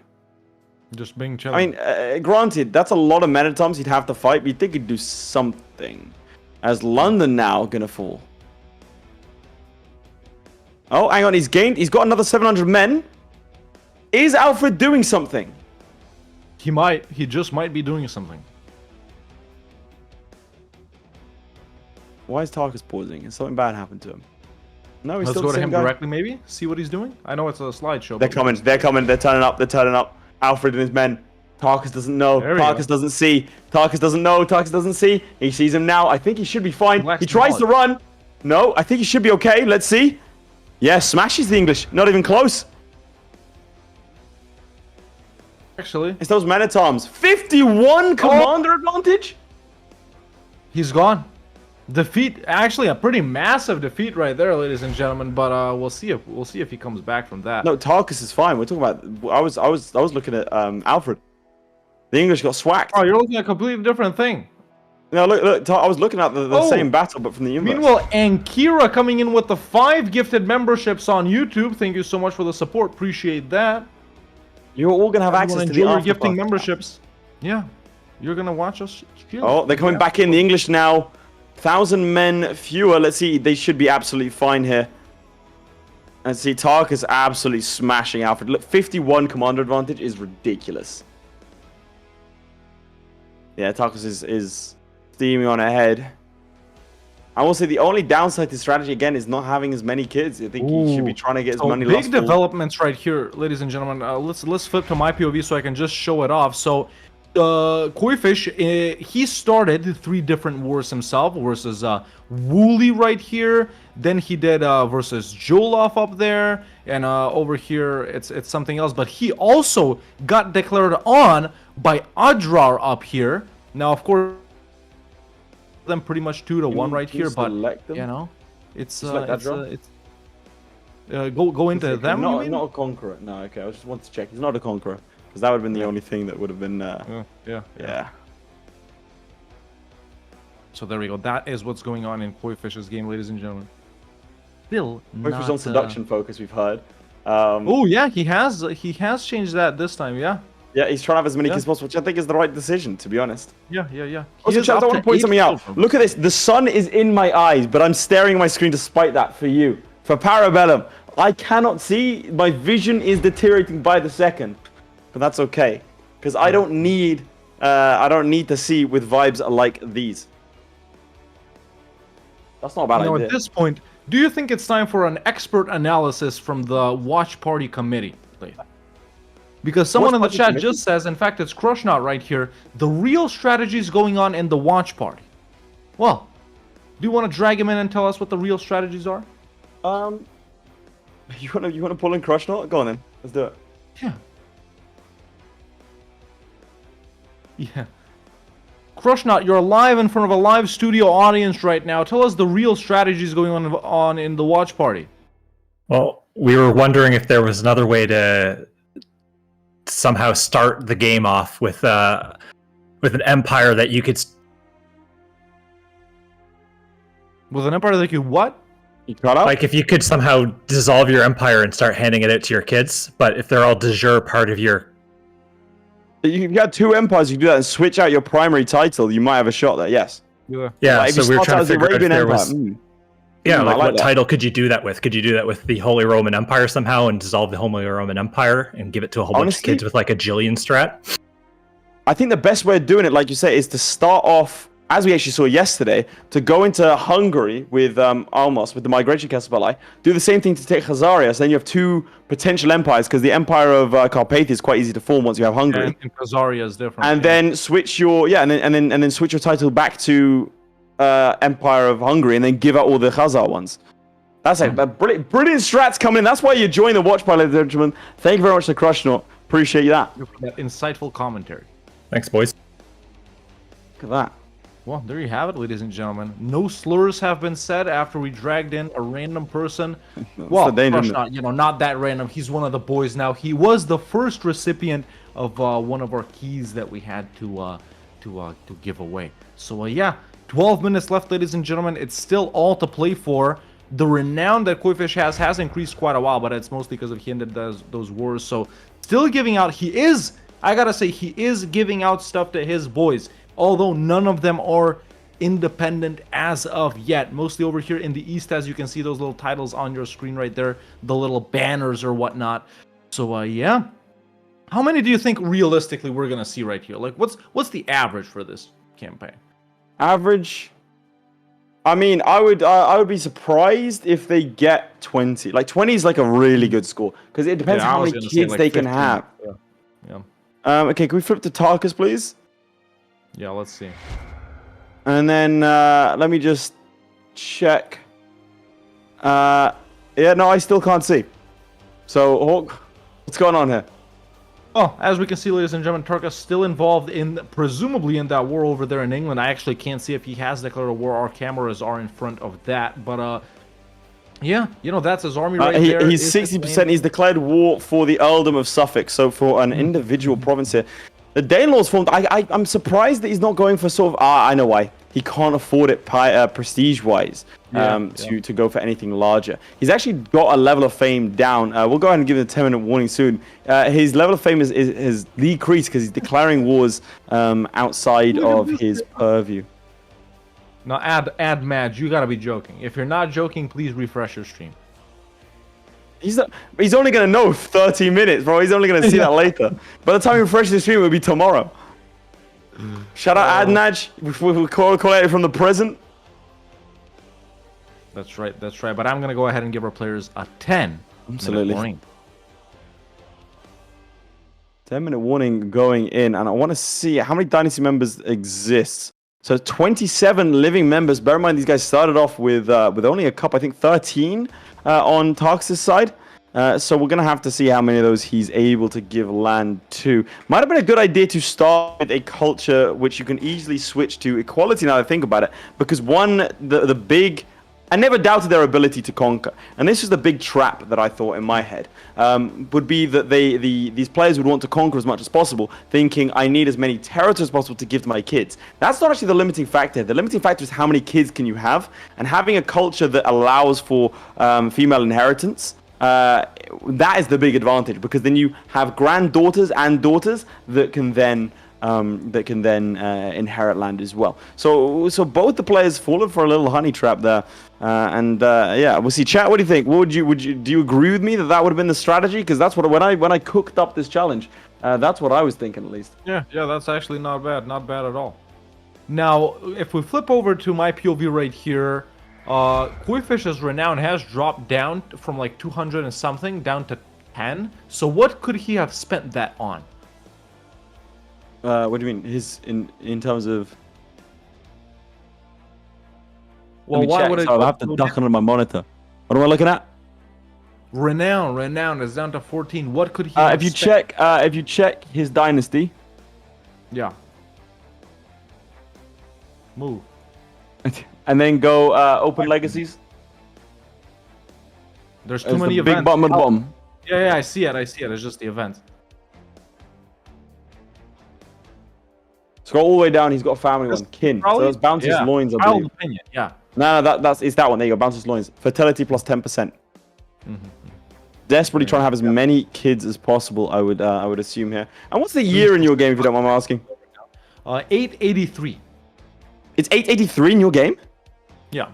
Damn, he's playing a lot faster than Tarkus. Tarkus also an 883. With 20 more minutes playtime. Yeah. Yeah. Speed is a function of CK3 skill. Now, are you surprised that no one went with a culture with equal inheritance right here? Yes. Very surprised. Yeah, I agree. Off the top of my head, I can't think what that would be. There you go, look. Culture with equal inheritance and faith with polygamy. Yeah, that'd be good. Didn't expect him to go heavily into conquering base characters either. Exactly. Yeah, that is the play here. Dynasty switch through marriage. I don't know if that would work, Crush or not. Maybe? Could it? Perhaps. Yeah. Marry into the Rurikids, you mean? Yeah, but then you play as a dynasty in CK3. You couldn't just take over the Rurikids. That would be a game over. Yeah, I guess. Koifish is upset about something. Yeah. I'm just looking at his kids right now. And that's in real life. Yeah, that's not even in game. That's why it's disappointing. Sorry, bitch, I'm gonna have to dodge around. I'm gonna get further and further left as the sun sets, bro. Someone in chat says Tarkus switched religion. Can you check that? I can absolutely check that. I can confirm he has switched to Bori, an unreformed house of faith. There you go, equal inheritance. Someone's watching the stream. Someone is watching the stream. I believe that means he does. Like, let me check. Can he? Because sometimes there's a code. Yeah, he can. Look, there you go. And Vassal. His grandkids can now, his female dynasty members can inherit. There you go. Now he's planning to do it well, but let me feel smart, Sage. Why you gotta do this to me? They gotta be on my back at all times. Why? I did that a while ago now, not in my head. We're about to enter into the final five, and it has to be said that Tarkus looks to be in the better spot here. However, which of these two, a death could ruin things here for both of them. I'm surprised that his character's still alive, despite being malnourished, scarred. He was maimed earlier. He's one-legged. This guy's been through it all, and despite that, he still has a good amount of command advantage, around 45, I believe, 40 to 45. So that does mean that he can win wars very, very easily, and we'll have to see his dynasty members. He does have 28 living members. If he gives them all an independent province, that's 28 score right there. A very impressive display for Tarkus, absolutely. And we'll have to see if Koifish can hop out of the frying pan and into the fire. has been making so many children. He's got the lover's pox, ladies and gentlemen. And I'm going to give our players a 5-minute warning. Final 5, everyone. Let's get it. Who's going to win the first? He's doing it. Look at this. He's doing it. He's releasing them. He is releasing them. Look at this number go up. Let's go to Tarkus directly, if you don't mind.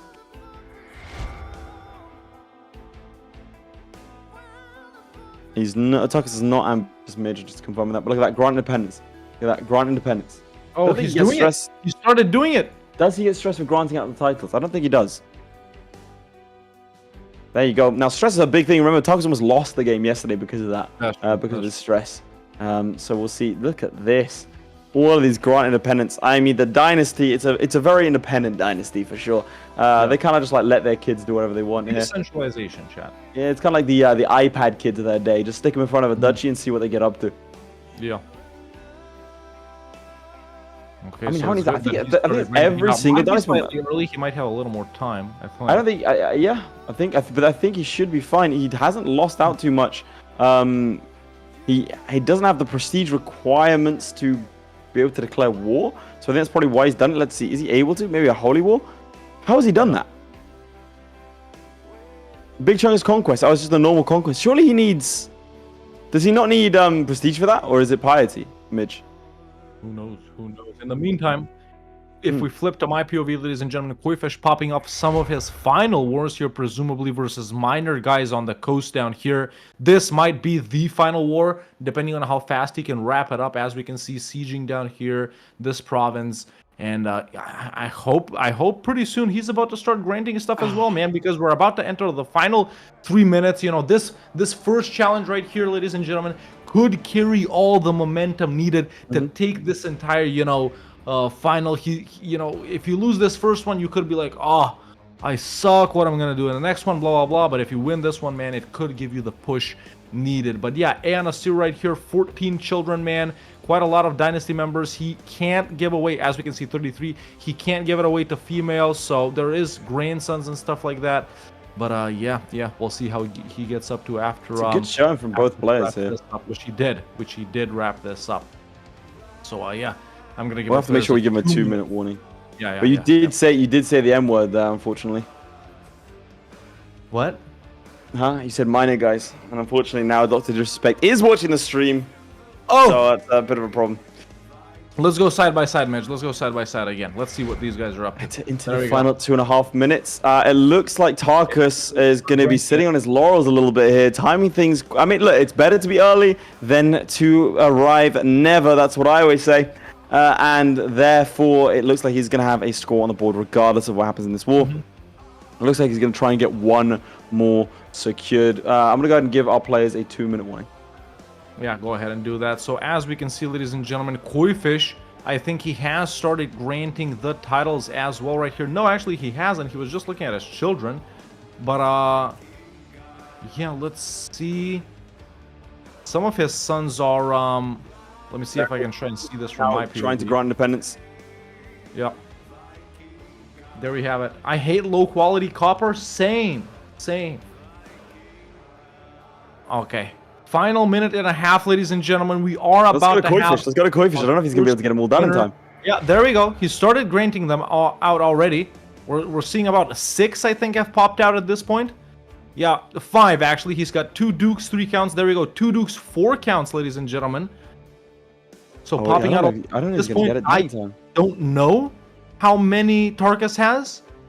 Probably over 10, maybe even over 15.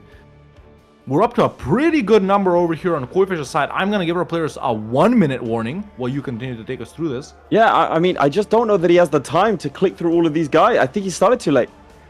This is going to come down to the wire. Has Koifish reached a little too far? Did he fly close to the sun? Will, like Icarus, he come tumbling down to earth and the mediocrity of a second place finish here today? He will have another chance to prove it as we enter into the final 40 seconds. Can he recover from this? Will he be able to get all of the independence done? I think he is looking now for all of his family members. I think that's his final score. I believe he is now settled. Not to forget, the challenge was have as many independent Dynasty members as possible. He does have more. He does have more Dynasty members than Tarkus. I can confirm that. I'll let them know. He's done. And He's ladies done. and gentlemen, there you go. Koifish seems to be done. Let's go back to Final 5 and this challenge, ladies and gentlemen. 4, 3, 2, 1, and we're officially done. That has been Challenge 1 of the Grand Final of Crusader Kings 3 Kingmaker on the best possible channel online to get all your Paradox competitive games in Para Bellum on YouTube and on Twitch. Ladies and gentlemen, Tarkus and Koifish needed to have the most Dynasty members as independent landed rulers. Do you have Tarkus's number? I can confirm I have Tarkus's number. We are looking at the number of dukes and counts in the renown tab. Yes, right? Dukes, Okay, counts, kings, emperors, anything else. Yeah, I guess their guy is the guy as well, right? Yeah, well, Tarkus is a Okay, duke. so yeah, He's in a that king. case, I also have I'll go Koifish's number. Here we go. Okay, So let's not forget, Tarkus did have a solid strategy, executed it with time to spare, did not have to restart. A very solid play in all, also switched to religion that would allow him equal inheritance. And with all that having been said, his efforts amount to 1 duke and 22 counts, so 23 independent rulers overall. Can confirm 23 independent rulers overall. Excellent, excellent. And ladies and gentlemen, Koifish with 19 independent rulers does not win this first challenge. It goes to Tarkus with 22. And with that, Tarkus wins our first challenge of the day. Just a 3 short, very valiant effort from Koifish. If everything went according to plan in his first start, I think he would have taken this. Yeah. Just 3 away. Let's reveal it to the players, Midge, if you don't mind bringing us in. Let's bring up the interview. We'll have a chat to our players now and reveal to them we are going to game 2. Koifish, Tarkus, welcome, welcome, welcome. We can confirm with a score of 23 to 19. Tarkus does take the first game. Koifish's restart halfway through, costing him that first match. And there it is, and there it is, and there it is. We're going to have a really, really quick interview, chaps, because we will dive into the second game, and I really don't want to exhaust you. So, Tarkus, I think that went. Talk us through it. Well, my plan was just to conquer a lot of counties, and then use the power of the Apostate perk and Stonehenge to later convert to a equal faith to give all my daughters land. The thing I realized partway through was, why did I even start as Norse? There was no reason to do that. I could have just been Bori from the beginning, but it was literally just conquer counties, give every single county to 1 kid, and never make any kingdoms. Because if you have a kingdom, you can't give independence to your de jure vassals. By having only 1 duchy, every kid that I landed was able to be granted independence. It was a very solid strategy indeed. Koifish, something slightly different, starting as Ghana, the king of Ghana. Tell me that first restart, what went wrong?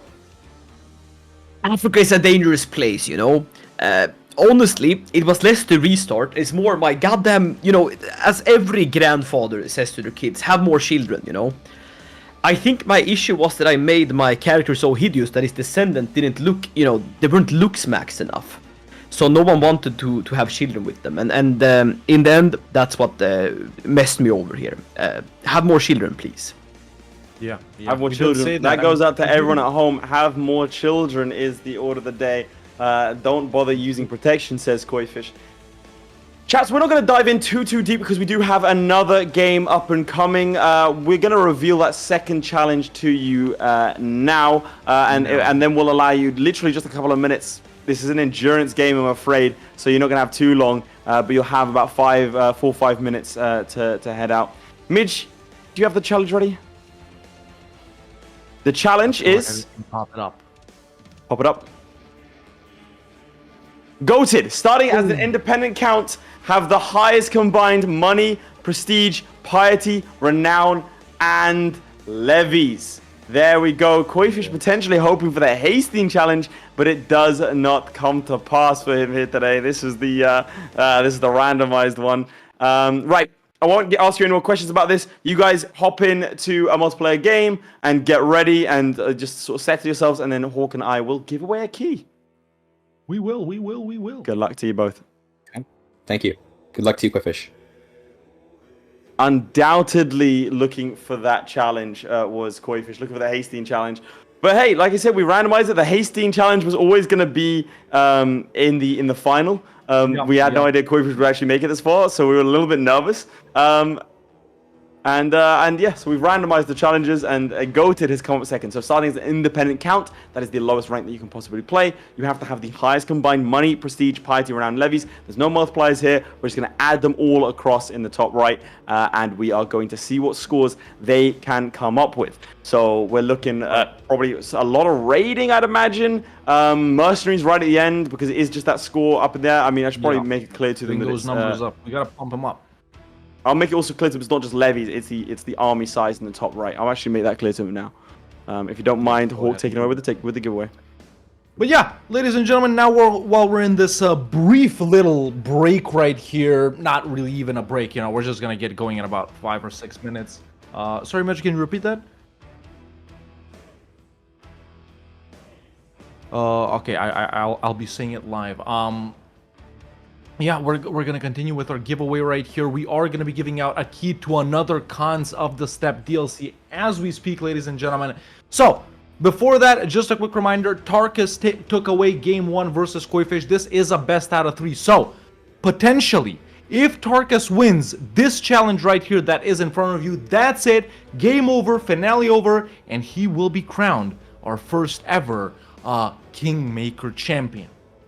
If Koifish takes this away, we go to a third game, and obviously we only know that it's only one challenge left for the Hastine one. But before that, let's do a giveaway. Everyone on YouTube and on Twitch, be prepared to type in the chat right now.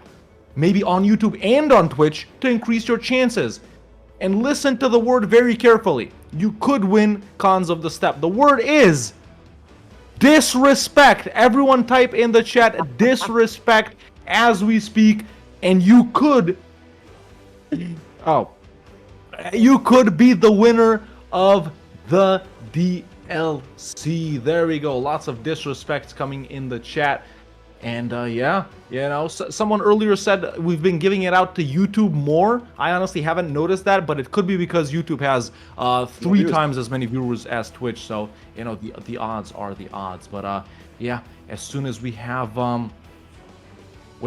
as soon as we have our winner, as soon as Midge tells it to us, we will be announcing it to see who won our, what's this, our 6th, our 7th, our 8th key that we've given away so far? I don't even know. Well, this one, which one was this one? Are we doing is this a chapter 4? No, it's a Cons of Step, because we do need to make sure we give away a chapter 4. Well, a lot of them to give away. I thought we were going to give away one now. We did one right at the start, right? A chapter 4. You want to give away another one? All right, you know what, Midge? Let's get this done, and then I'm going to say another word, and we're going to give away a chapter 4. Why not? I've decided. Frogyurt is the winner for the Cons of the Step DLC key. Congratulations. Make sure you join the Discord and have everything linked so we can verify your identity there. And now we're going to give away another key.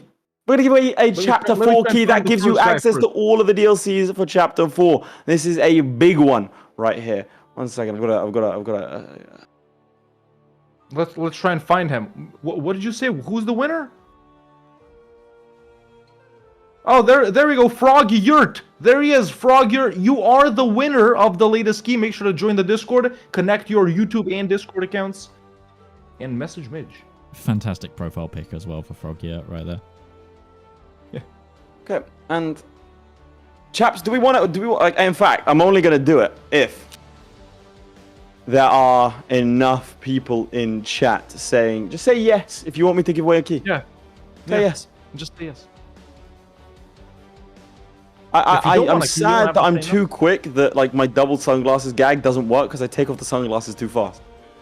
No, I noticed that. I just didn't say something. Listen, you're not that funny. Let's be real. Come on. Can you imagine if there was another pair under there? That would have been funny. That would have been funny. That would have been funny. But that would be good. The three pair, when referencing the 2-time, damn. Oh, All right, let's do it. Midge, I'm gonna DM you a word, and that word, let's go for a word we haven't used before. Okay, here's the word. There you go. All right, keyword is in. Chaps, we are ready. We are ready for this. Here we go. Chapter 4. You need to spam the word lathe. Laith. If you spam the word lathe, you will be entered into the giveaway on Twitch and on YouTube. You can look at that. The crowd, they love me. They love me. They're cheering my name, Hawk.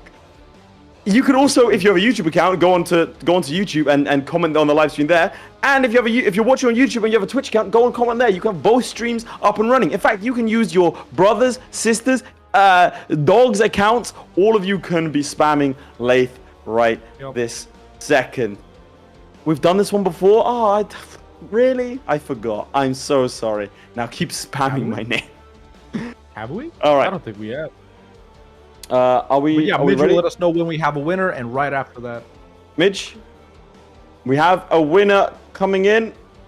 What is it? BBB.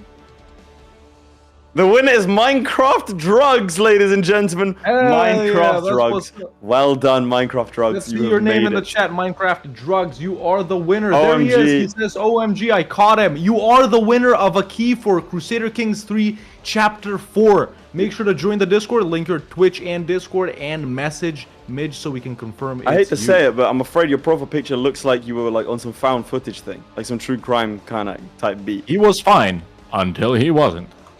And they just like snapshot white and black. He was announced as the winner of a Chapter 4 DLC. All was going well in this young individual's life. Then tragedy struck in this small town. I want to take this moment as well. CK3? What the hell? Well, I mean, you got the key. Yeah, you got the key. Might as well. I don't know what to tell you, dude. Like, you want to release it? Like, yeah. Why did you type in the chat? Why did you?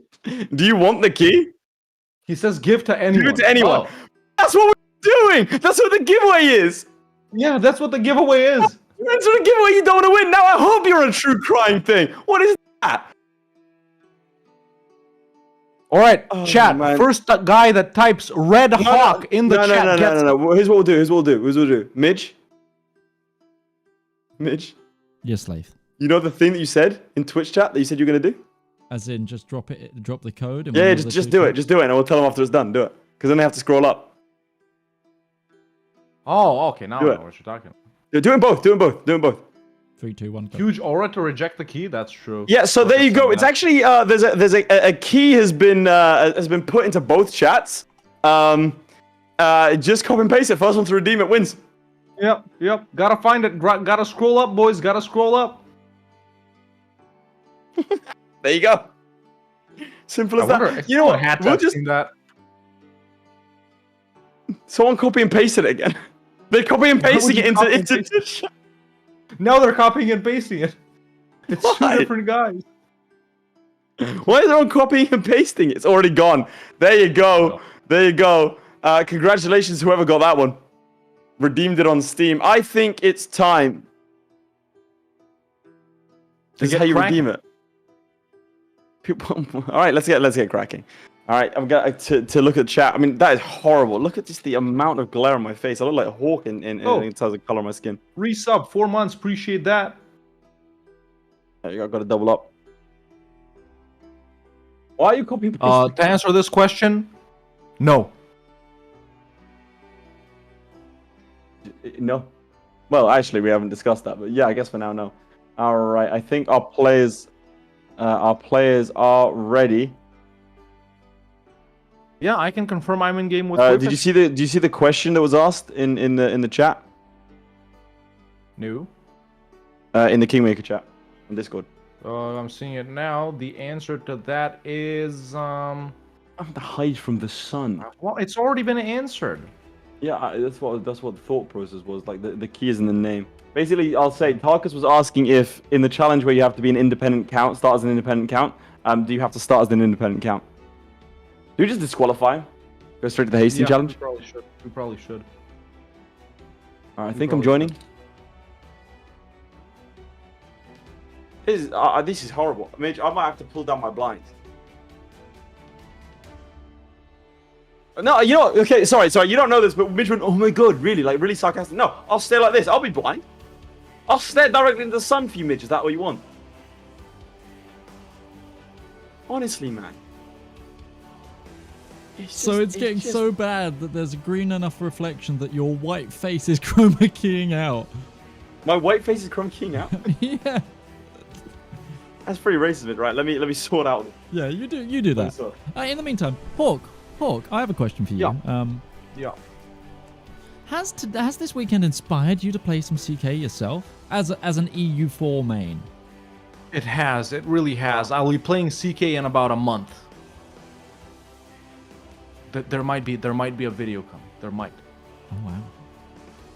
There you go. How's that? Oh my god, I can see. Yeah. Damn. Is that how you look? Okay. Let's go. Right, ladies and gentlemen, I am in game. Hawk, are you in game? Been in here like 27 minutes. Fantastic. I think it is time to get cracking, chaps, for potentially the final time if Koifish doesn't see it through. 3, 2, 1, go. We will, by the way, be just dropping random keys. Ladies and gentlemen, we are I'll be honest. In the side-by-side creator. There we go. Nasir, the comeback. The comeback, ladies and gentlemen. He might be selling silver ingots this time. We'll see. Where do you think they're going to position themselves here? What do you think about this? You know, honestly, what's the region to farm all of those things? So over here, Tarkus is starting in 1178. I imagine maybe he's starting in West Africa. I think would probably be a good shout for this. West Africa. 1178 as well, I gotta say. Because the thing is, they can start in West Africa with a different culture and have basically the technological advantage, you know? Yeah, that's true. We'll see if it works out like that. But, well, do you think... is it better to start off as someone big immediately? I'm wrong. Hang on, how are they doing that? They need to start as an independent count. Okay, Koifish is starting in Italy and he's gone. He's off and running. Yep. I'll tell in you exactly where he is. Yeah, the Count of Padua. Nasir of Padua. He is back, ladies and gentlemen. Now, why would he go to Padua?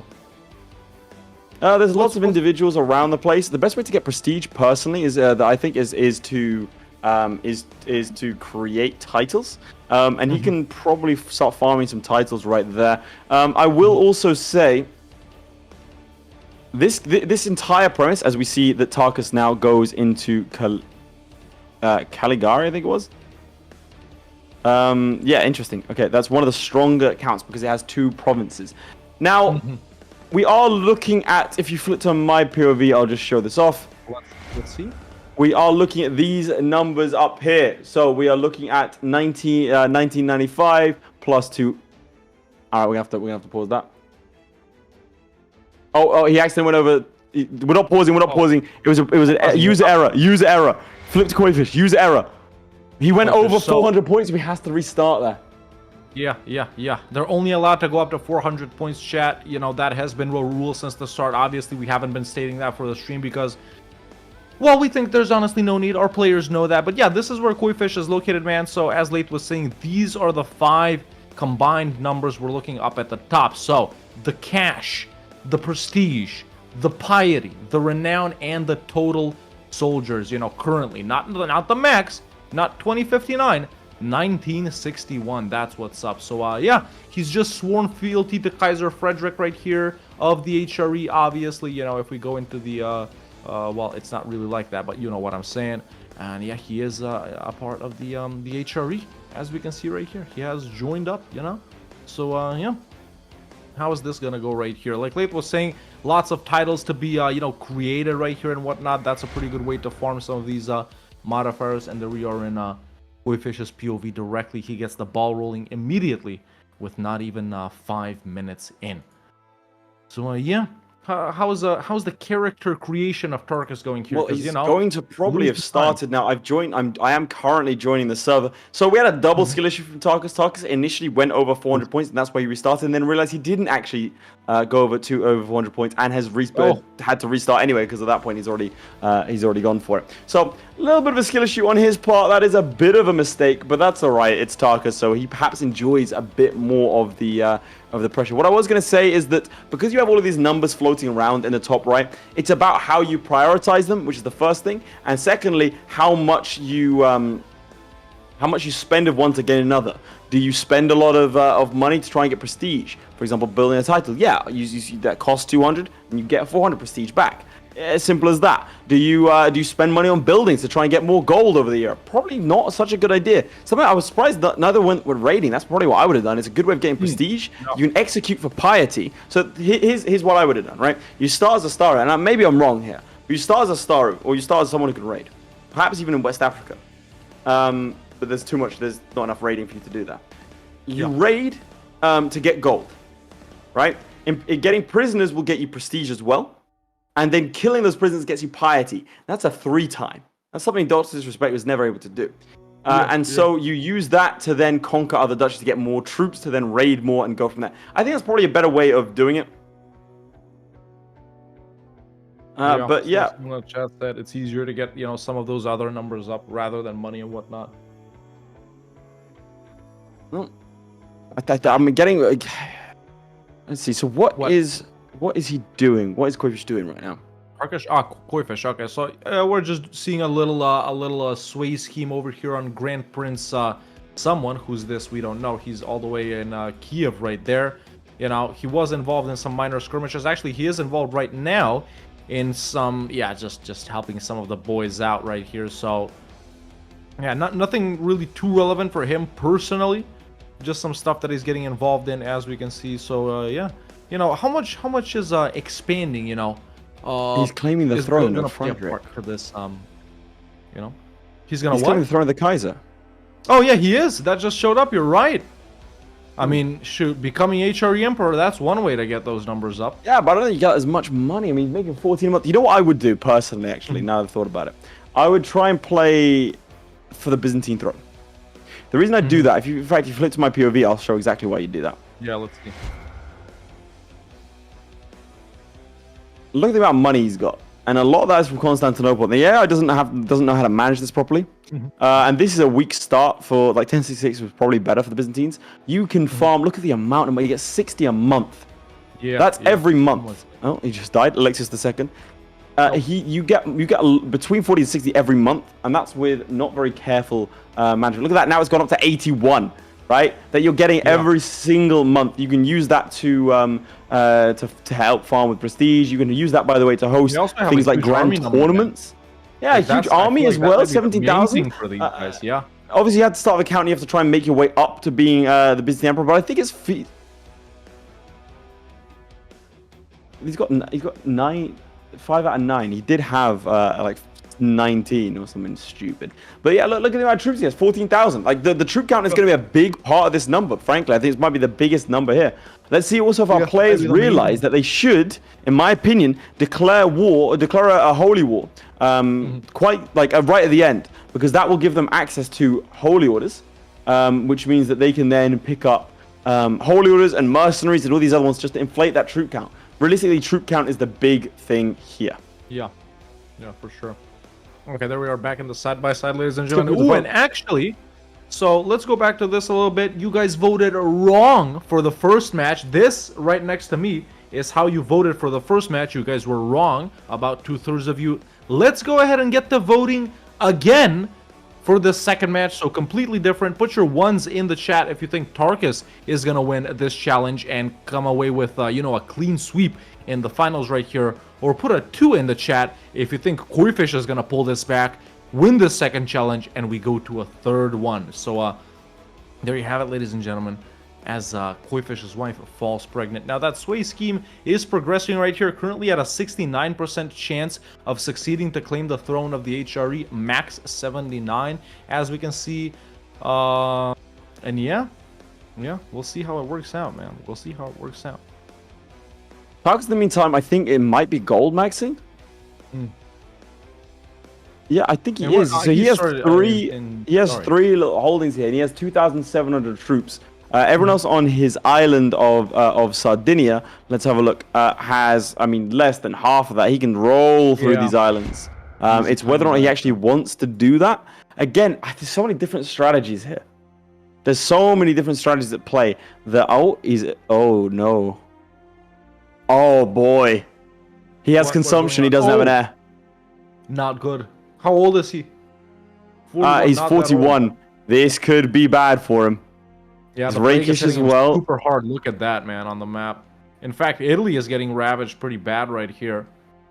In this other game as well, but not hitting. Chaps, at any moment he could drop dead. He does have a decent personal position.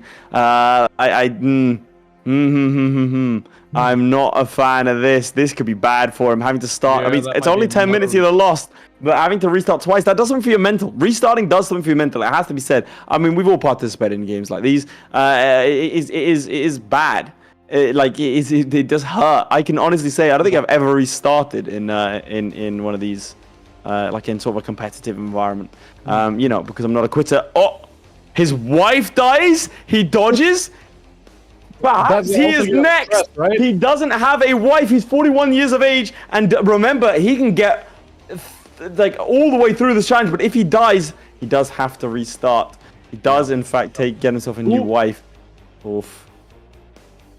Let's go to the side by side. He is claiming the throne.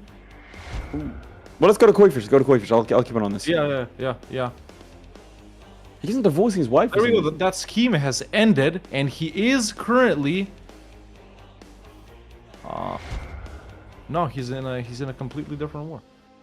Oh, has that? No, the claim of the Duchy of Jillyeon right there, right? Is that what he's up to? Oh no! Can we flip to Tarkus directly? I've realized what he's doing. He died? Oh, he's dying on purpose?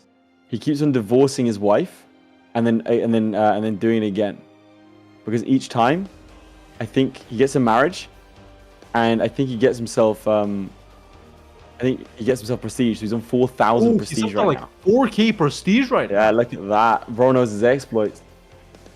100 piety for 300 prestige. Was it 400 prestige? It depends on level of renown of the dynasty. I'm saying this to everybody. It's minimum like 350. It could be all the way up to 500. That's a nice exploit there. That's a very, very nice exploit indeed. Will he be able to? Is he going to sit here and do this for 50 minutes? We'll see. I mean, his piety is the deciding factor here. He's looking decent. That request divorce. It's the same woman. She must be getting whiplash right now. Yeah. She must be getting tired. 4,500 is so much prestige. It's so much prestige. Yeah. Why is it that much prestige? He could die and it could all go down the pan though. This could be. I mean, even if he does die and he progresses again with the same strategy, he's just getting those numbers up so quickly. Now, of course, we are gonna have to bust out a calculator for this, and I am actually gonna bust one out right now just to see how long it takes to calculate this. So 188 plus.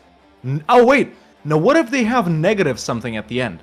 Yeah, for example, Koifish right now is negative 593 prestige. We take that away, right? Yes, of course.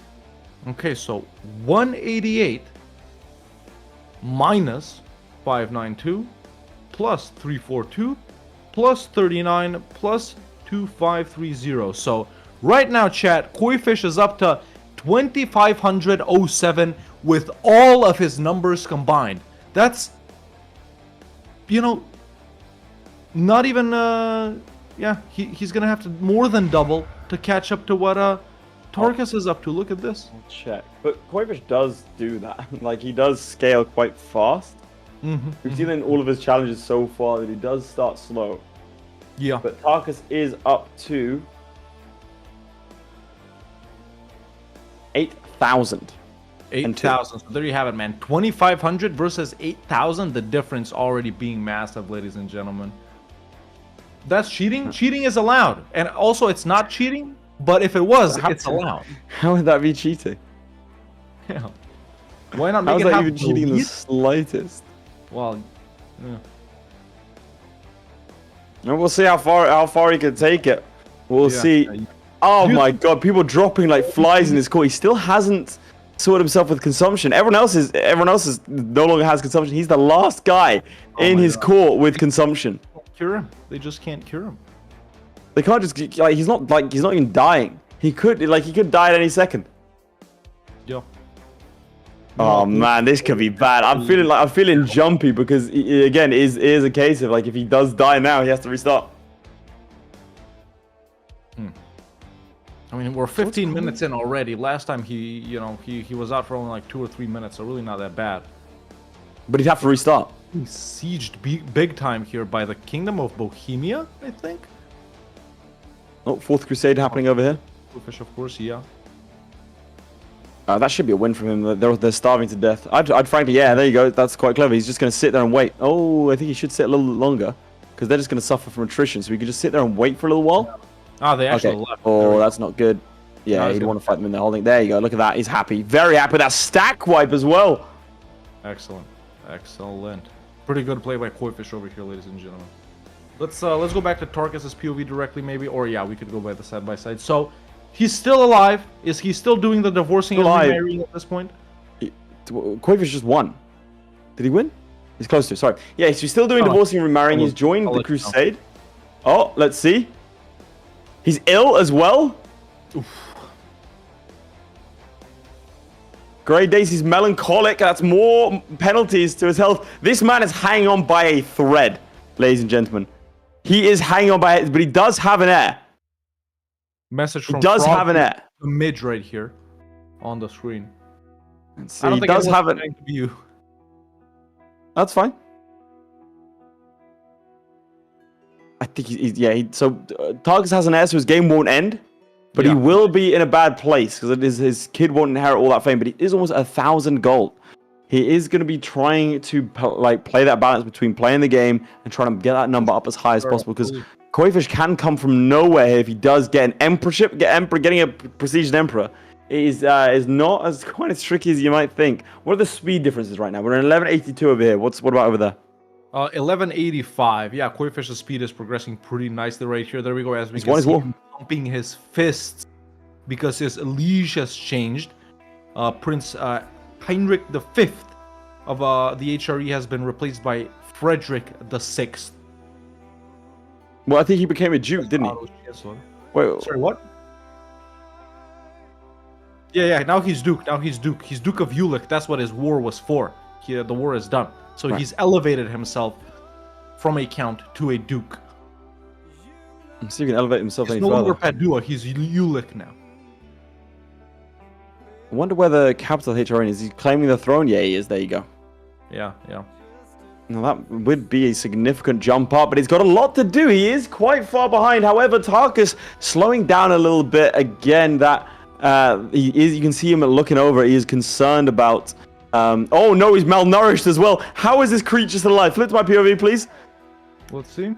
Oh god. Okay, well don't show that on camera. Christ. I know it's a screenshot of the stream, bitch, and people's put in streamings. But you can see that he has chronic headaches, consumption, he's melancholic, and he's malnourished. He's also 44. He still has, because I'm shocked he's not dead. Frankly, I am shocked he's not dead. His wife was ill but recovered. How is this wretched creature does not long to be alive? To be fair, if I was some sort of trait keeping him alive. What's he researching, by the way? What's his lifestyle? Lifestyle is temptation. He's going to try and have as many kids as possible, I believe. That will help him out a little bit. But yeah, this is not no bueno. He's up to 5,300 prestige, so he is prestige maxing right now. It's a lot of prestige. But if he dies, that all goes. That's the thing with this strategy. He doesn't have the ability to max it out here.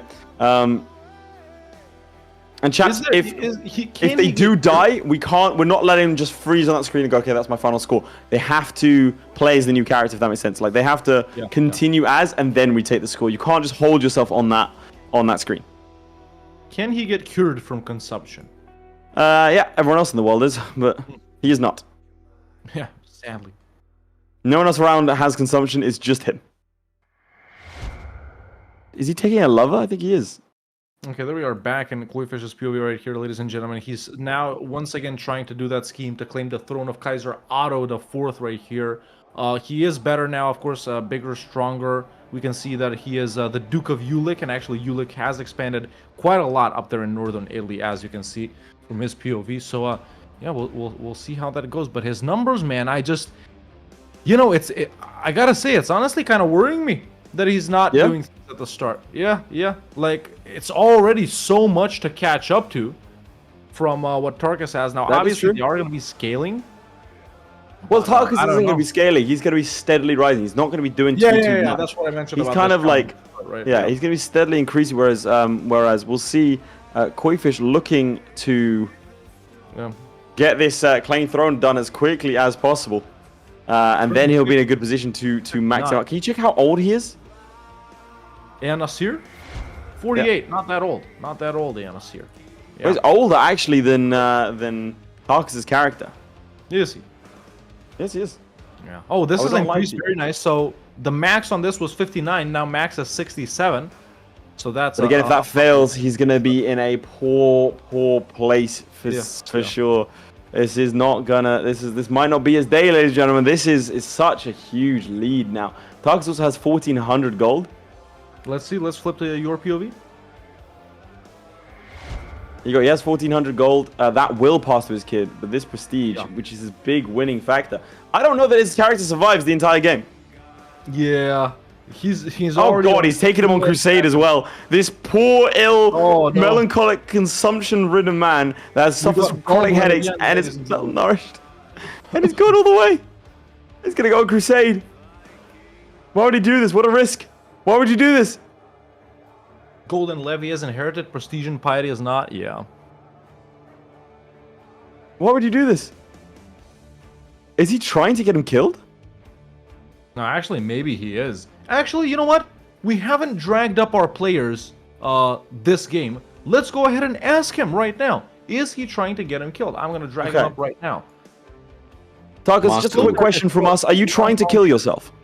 I don't want to die, but I just am getting killed by depression. Okay, so that's not okay. It's not intentional, no. In the game, in CK3, in CK3. Yeah. CK3. Yes. Okay, thank you very much. No problem. Okay, so it's not intentionally. He doesn't want to die, and yet he is leading. Oh no, okay, he decided to not lead it anymore. That's probably a good idea. He just. Yeah, so I don't know why he even ran that risk initially. But it looks like they're going to win this Crusade, which is very rare in CK3. That the Catholics actually win a Crusade. He no longer has consumption. Ladies and gentlemen, this is now a only slightly unwell Count Larisla of Caligari.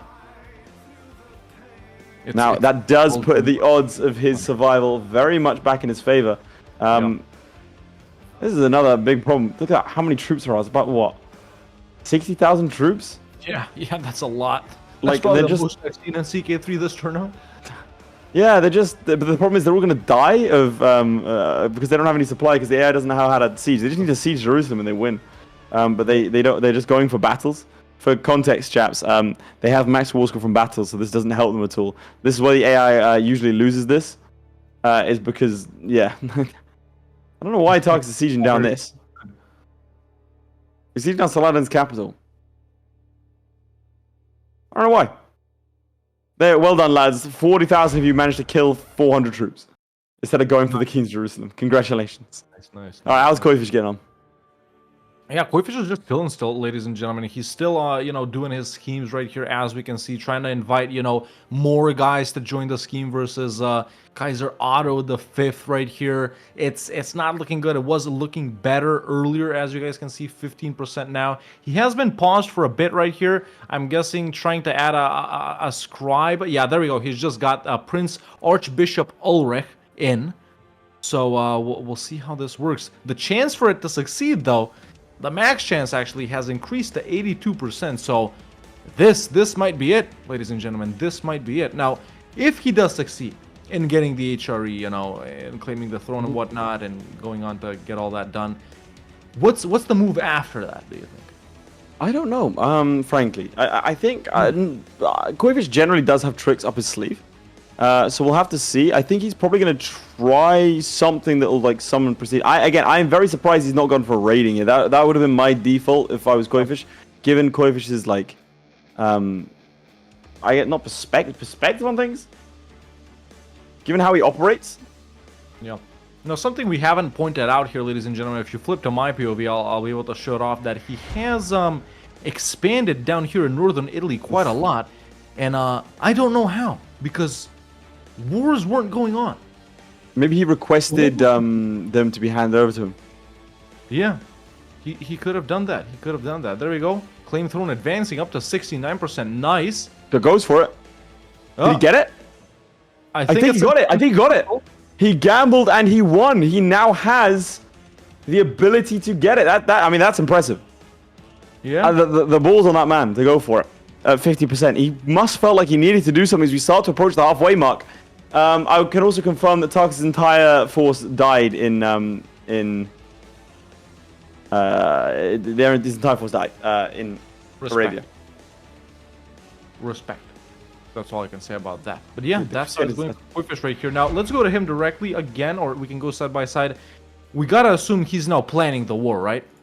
Because he has allied himself to Hungary. Yep. He's created a faction, he's pressed the demands. There you go, war it is. And there he goes. He's in. The claim of Duke Aenazirs on the he's got an alliance with the Byzantines. I think he's calling him in. They're not in. They're not in. Just Hungarians as well? Yeah. Hey, look at that. Someone, I'm not sure what that flag is, but definitely the Byzantines, definitely the Hungarians. He is going to be launching himself into a war here.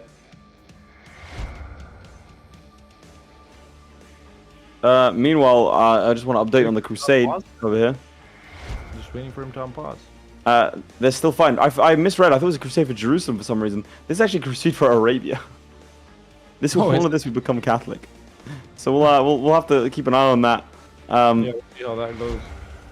They'll all die, so yeah.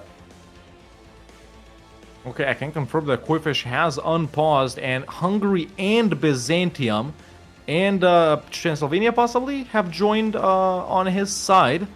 So that should be easy, man. He's already planned his path out to the HRE capital, which should be in Aachen at this point. There we go. There's the Hungarians coming in. He's happy. That's why he was celebrating, ladies and gentlemen. Yeah, but he's just lost so much prestige due to trying to do all of this, man. How easy is it gonna be to get back? Because he's already I don't know. He shouldn't have clicked that. He should not have clicked that. He should not have clicked that. He doesn't know.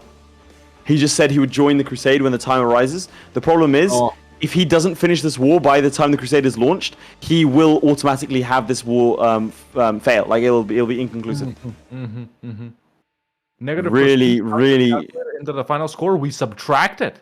Everything negative absolutely. We subtract from the final score, ladies and gentlemen. So it's not good that he's at negative 1548 right now. Let me tell you that. But this war is progressing decently, man. Already at 11% war score. He just needs to gun it up to Aachen, as we can see, stuck in the He's assaulting. I think he knows he has to go quick. Yep. There we go. His Hungarian Hungary has brought in like 25k here. Really, really powerful. And Shekeli Fold, which is like looks like he's doing a rain dance. Transylvania.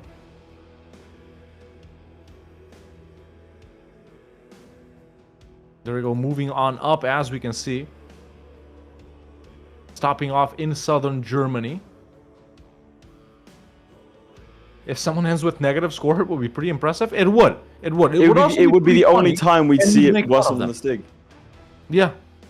Also, that one guy in chat earlier. Let's remember that one guy in chat earlier. Wait, there's no point. He ain't caught up yet, that guy. Yeah. I think this is it for the. If you flip to my POV, this is it for the Crusade. No, it's not actually. Sorry, my bad. They've actually lost about 40,000 troops to the desert, and they're about to lose a battle, but they've somehow come back. So this war that's been going on for 5 years, 6 years, with sort of barely any progress, they will not get 100%. I'll tell you this now. They will not get 100%. Yeah. None of this is really hindering Tarkus, is it? Because he's hindering him. Tarkus is violent. Tarkus right now, by the way, the reason I bring that up. he's grinding piety. That's why I brought it up. He's grinding piety, and he's trying to like he wants this war to win because he got enough war score. He didn't want first. He wants enough war score such that he'll get piety. So he gets 1,000 piety from that, 4,000 prestige, and 2,400 gold. That is a huge amount. That is why Koifish will have accepted. The Crusade has started, ladies and gentlemen, over in Koifish's game. Let's flip immediately. Now, this is what's going on right now. This is what that is looking like. Some guys within the HRE, along with him, have joined, but he hasn't been knocked out of the war versus the the claim on the HRE. Yeah, so they're getting bogged down here in, let's call it central Germany, advancing pretty well to Aachen. Quite a lot of battles happening all around, as we can see. There's a massive one over here, actually, and he wins that so easily, 35k. So numbers, man, almost as big as that Crusade in Tarkus' game. And there we go. He's about to arrive to Aachen pretty quickly. Already 80% war score, ladies and gentlemen. So, and getting his money up very nicely. Income is really good at this point. So once he gets this done, let's be real, we might have a game on our hand. Someone in the chat says we might. Yeah, there we go. He's in Aachen. When he takes Aachen, I think he'll win the war and he'll become the Emperor. It's what he can do from there. As we're not even halfway through, so he has a lot of work that he can do. Meanwhile, there you go. Let's see it. Nice. And he has become the Kaiser of the HRE. Now, that didn't immediately, big him up right there. He did gain his total troop count is a lot bigger, obviously, and it did increase some piety and monthly income. But to be clear, that's almost the difference. That 4,000 troops. I mean, I would say troop count's the big one here. Like don't forget. Look at this. Just the divorce maxing. Go to Tarkus. Yeah.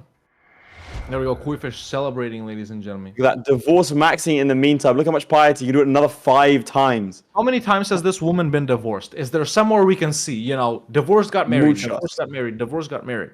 Is there a list of all the times? I mean, this man really don't think so. Anglicanism. So how much does he get each time? I think it's 600 each time. So you should go up to 10,000. Yeah, it's 600 prestige each time. That's a ridiculous amount of prestige. 300 prestige. You know what? Halfway in, I'm going to give our players a warning, and then I'm going to bust out the calculator. I want to see how ahead Tarkus is. Can we flip to Koifish directly? I want to see if he joins the Crusade. Because I think he probably withdrew from the Crusade. But his ideal would be to join the Crusade and come second. If he comes first, that'll be bad, because then his relative gets on the throne. But if he comes second, all of that war score contribution, which means he gets piety, prestige, and gold. Yeah. So we'll have to see how that pans out, which is why Tarkus needs this prestige to Crusade to win. If he gets it, it'll be in a really nice place. Really nice place. But Koifish obviously has to deal with a lot of rebellions and fights in the meantime, whereas Tarkus can just keep on trundling. We're going on a high risk, high reward. It feels inverse from last time. Like last game, I mean, at least that's what it felt to me. Especially the army. Currently at 9,684 as of my last calculation, Koifish. Should we run the calculation? Should we see what numbers there are? Let's do it. Let's run the numbers, because I want to know. I'm very interested in how close they are. As of our last check, of course, ladies and gentlemen. Tarkus is like a 51st date was set on the day that couple gets divorced. True. Yeah, we'll do it. Okay. I've got my number. Okay, what is it? 16,000. 16,000. Okay, so Koifish, he's not more than double behind. So technically, he has caught up. He has caught up. Yeah, I think for Koifish, man, the big thing is going to be the income and the troop count. He's already maxed that out to like 9,700 or whatever it is, almost over here. So I think that's going to be the big thing for him. He does need to get out of this prestige hole that he's in, but yeah, I think it won't be bad. One thing that he does have is he has access to the Royal Court. Yeah, which is a resource and something that he can potentially try and use. That's right. But So, with a little more over sorry. halfway in, ladies and gentlemen, let's do it. It's time for another giveaway. That's right. You at home right now could win a key for the latest Crusader Kings 3 DLC or Chapter 4. And I have the word ready. The word that you guys need to spam. So, get ready to type, yes, you, Boogie V1. You could be the winner. So, everyone on YouTube and on Twitch, right at this moment, type the following word, GOATED. The word is GOATED. Go ahead and type it in the chat, and one of you will receive a key for the DLC. The word is GOATED. There we have it. And Midge will let us know of the winner very soon. But yeah, if we flipped on my POV, ladies and gentlemen, I can show off what Koifish is up to more than what he is showing right there. So currently we have the Crusade versus the Crusade is quite interesting because the Pope told him, hey, get your ass over here. You're not helping out. And so he said, no, I'm 100% sorry. Just got a little bit lost. Which means he needs to go over there, otherwise he will be excommunicated. He is currently fighting, like I said, this war. Involved in is not. He's lost so many troops. He's lost so many troops in this fight. He's lost so many. He needs to try and wipe peace. That's like so much, mind you. Oh, we have a winner. We have a winner. Cleric underscore. Was it cleric? What? Sunlight. Cleric underscore Sunlight is the winner. We'll flash up a message for his if you want to flip to my POV whilst Hawk's getting that up. Dear old Midge. And we do see that 90% now, 7 years. Incredibly, the Crusaders are getting closer. Somehow. There he is. Cleric and that's why Slaughter's been imprisoned. That's you. Make sure to link your YouTube or Twitch account, whatever you're watching, to your Discord account and message Midge to get your key. Congrats! More giveaways later. Yeah, look how much prestige and piety he's going to get ahead of that. Look at that. That is a ridiculous amount. Midge, if you don't mind, tell me how many keys we have left to give out in terms of the cards of the steps. I know how many in terms of chapter 4. Yeah, it looks like he's going to make it. He sent his troops over as well, by the way. You can see that he's got them here. He's going to go right for this Ayuba capital. Saladin, by the way, is in prison. he has. That's another reason why they're doing so well, because their main fighter, their main leader, has disappeared from view, and it looks like they might get it done. They might get it done. The old Catholics might be there to do it. Oh, it was 9%, now 74%. But now 12,000 prestige up to. Very nice. Oh, we got stack wipe. That's why, look. All the troops are gone. Very big. Once again. Maybe next time have a... There's one man survived. The rest of them all died. One knight survived. Doesn't matter. He's going to celebrate by divorcing his wife. We flip to Koifish, see how he's doing? Yeah, if we flip a Koifish right here, ladies and gentlemen, or my POV, he's actually involved in a couple of different wars. Obviously, the Ayubid, the Crusade right here, not helping out. Yeah, he got excommunicated, I think. Burgundy War right there. Then we got some minor conquest up there, but also the guy from Meissen right here, Duke Albrecht of Meissen, he's like, you claim the HRE? No, I'm going to claim the HRE. Luckily, he's not really involved in that. He's just kind of bogged down with what we've been looking at over here the couple of last times we flipped over to him in this little Burgundy thing. But these wars, man, they are costing him, quite a lot of soldiers. Like him losing half his troops cuts his, number in half, because that is where most of his gain is from. Although he does get a lot of money. That's kind of a big pie. And also one thing that you might not have seen is that you see that second where it's prestigious, he lost a level of fame. Yeah. Because he rejected that. And another war declared. I will say the Byzantines were busy elsewhere. That might also be why he was struggling a little bit. But this is a problem. This is a big problem. He needs to start getting these wars under control. Again, it's another one of those where I think he should be using mercenaries. He really should be using mercenaries. I know that it's going to lower his gold score. I know that to be the case. But frankly, right now, if he had hard committed on the mercenary front, he could have then gone to the Crusade and potentially won out there. He is using mercenaries. No, they're already hired by other people. Not necessarily by him. Yeah. If you hover over his levy count, and top right, that army count. Yup. So he doesn't have any mercenaries. He's using levies. True. Good for sieges, not much good for literally anything else. And also, does he have any siege men-at-arms? You don't mind checking that again? Sorry, what? Does he You have click any? that. Yeah, so he's got trebuchets. There you go. Max trebuchets yeah. as well. 8. Yep. There we have it. Yeah, I wonder why is he just so involved with this whole Burgundy thing? He needs to win. Why is Because that, like, when he his wins, he gets prestige. Like, if you click on that wall and then click Enforce Demands, look what he'll get. 1,400. He'll get 1,400 in Moolah. And he'll get 125 prestige. So he gets a 1,400 cash. That's very, very good. I don't even know what this war is. Burgundian War for something. It's for a claim on a duchy. See it over here. That's right. That's right. So that is how it's going right now. You know, Koifish definitely getting these numbers up relatively quickly, especially the cash. He did just spend about $1,000. Oh, that's not good. That's a sad-faced Koifish right there. You see that? That is a tired man because his war, after fighting for that long, got invalidated. He was not able to win it. It was invalidated, which means bright side, no war. Downside, none of that 1,400 in cash. Very bad. I think he has resorted to mercenaries, which is what sucks. Yeah, that's a big problem. He spent the last like 3 years finding that. Literally, the last 10 minutes finding that one wall for 1,400 gold. This is what I'm saying. You got to know when to push in and when to not, and that just comes from experience with this kind of format. Which we might see Koifish back if we do see another one of these things. You know the best. Oh, another one invalidated. You know what convinces us to create another one? If we have a lot of producers, if you do want to see more of this kind of content, make sure to become a YouTube member or a Twitch subscriber. You can join us immediately afterwards for an after party. It's one of your special perks. You get behind the scenes access. You'll be told about shows ahead of time. And again, it just helps us to make more shows like this. So if you do want to see more of this, and then it's up to you. Also, if you're on Twitch right now and you have Amazon Prime, you can click subscribe. Go and check. You might have it.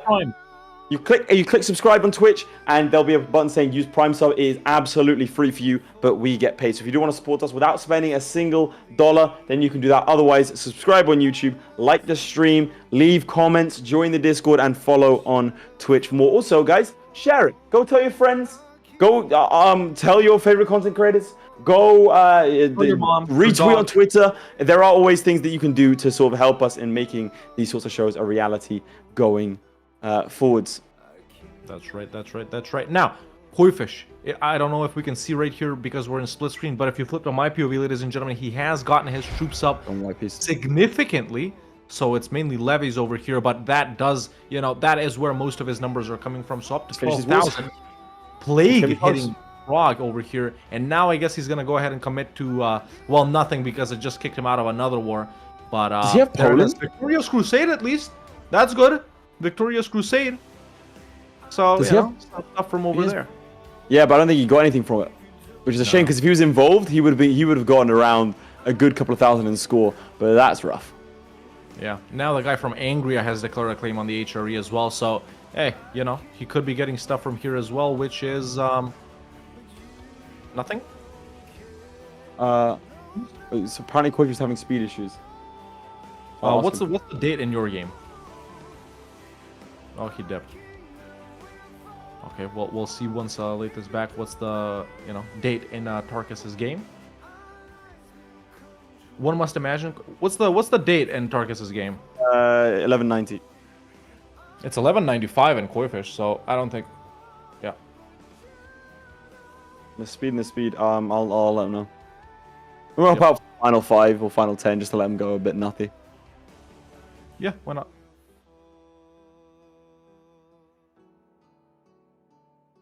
Well, there we have it, ladies and gentlemen. This war, now that he's involved in, let's see what he could actually get if he does manage to enforce demands right here. So really, not that much, man. Really not that much. He's just gotta end it so they don't bother him and whatnot. But yeah, I wonder what other show wars what's happened on from my POV, please.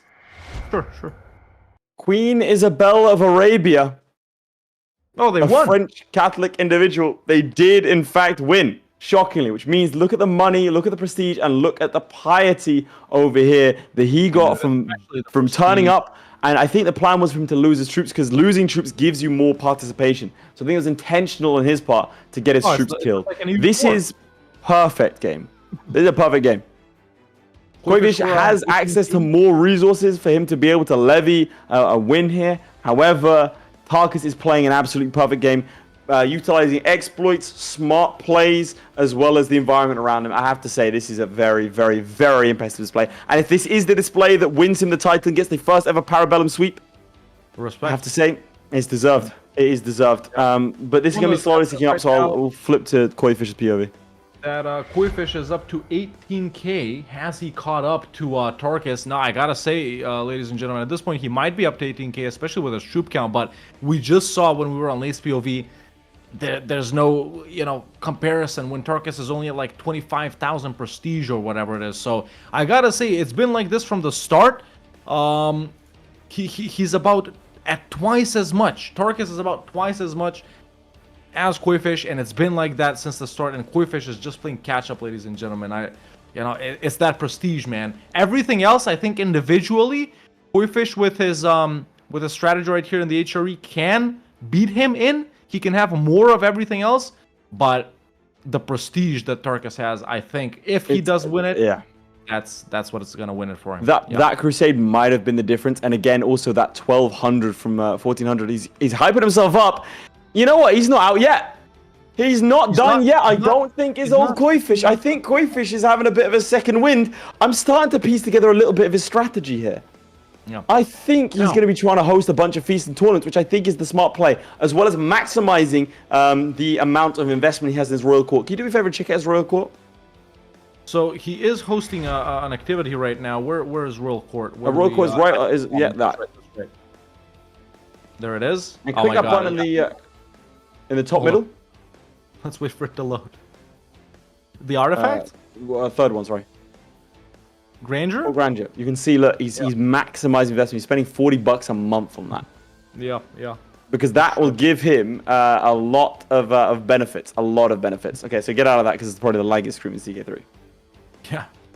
There we have it, ladies and gentlemen. So, someone pointed out correctly, if the only, let's not do it like that, but if Tarkus's character dies, that prestige doesn't go to his heir, does it? It doesn't, no. So I think what Koifish is, well, he doesn't know, but what he has to hope for right here is that Tarkus's character dies. I think that is how Koifish can secure the win. Throw it to me. I think that. Has he done it? There was a chance. There was a thing that had a 20% chance of killing him.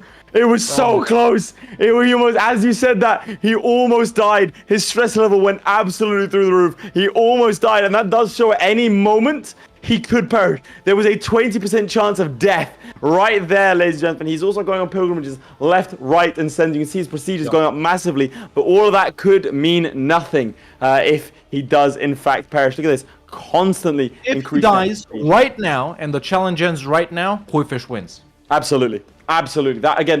Let's not forget, this is not a big stat. He's not increasing this at all. Roughly 3,000. Koifish at the end can almost double his...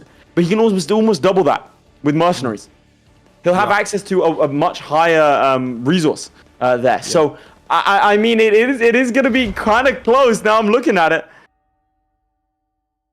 It's just what can he do in the meantime? How's Tarkus' guy looking health-wise, age-wise?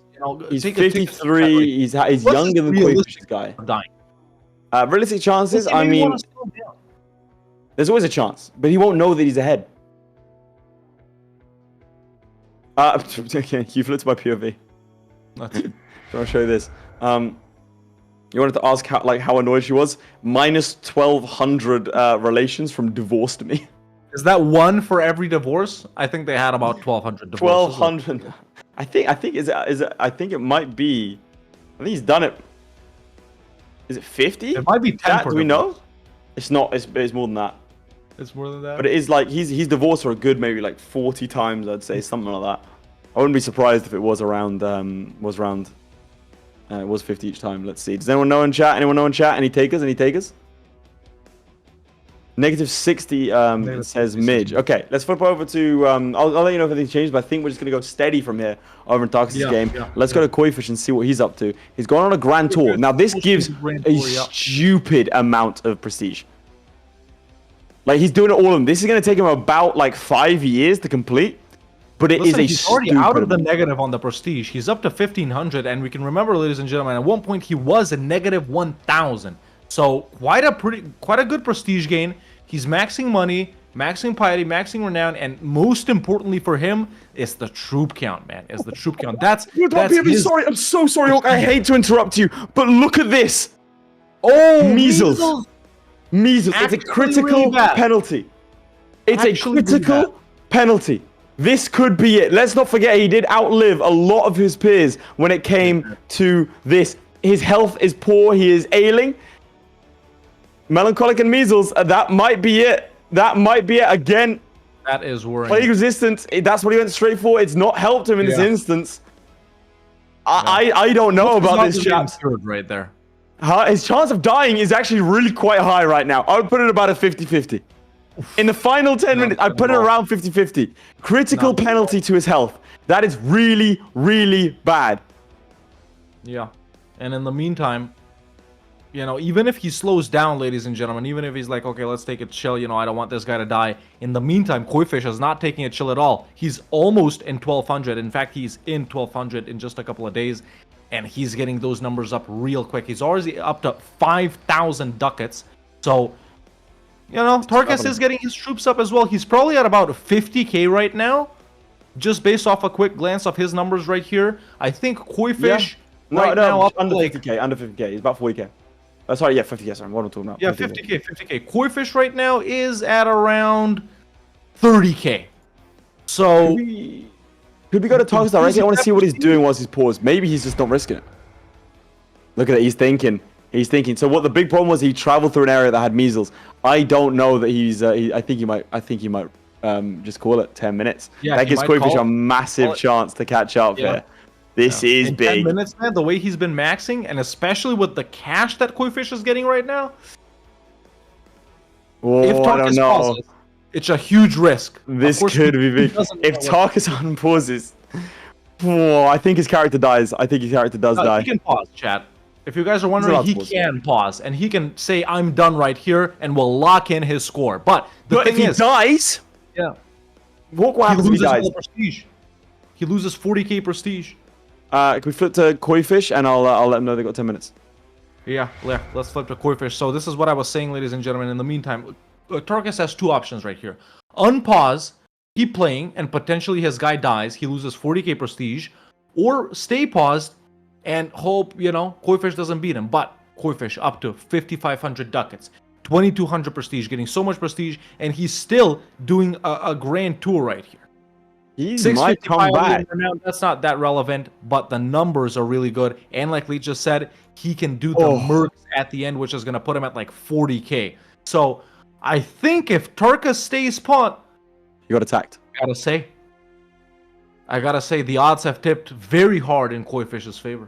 But Koifish just got attacked. Yeah, he did. He got attacked by... Can you flip to your POV and can you show us that war? Denmark. Yeah, we can flip right now. How many alliances? Danish... What happens if he enforces demands? If he enforces demands... 1,600. He's looking at it as well. Yeah. 1,600. That is... And he doesn't have the best troops, to be honest. He's one bad battle away from losing bigly. Yeah, and they do have more troops. They do have more troops. We'll see.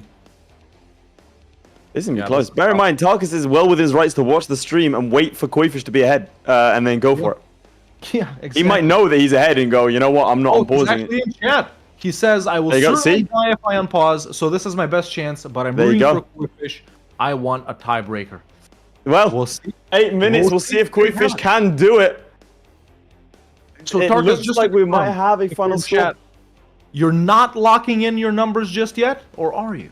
Well, he doesn't have to lock in his numbers. He can just wait, because then if Koifish gets ahead, if Koifish gets ahead, then he has to unpause, if that makes sense.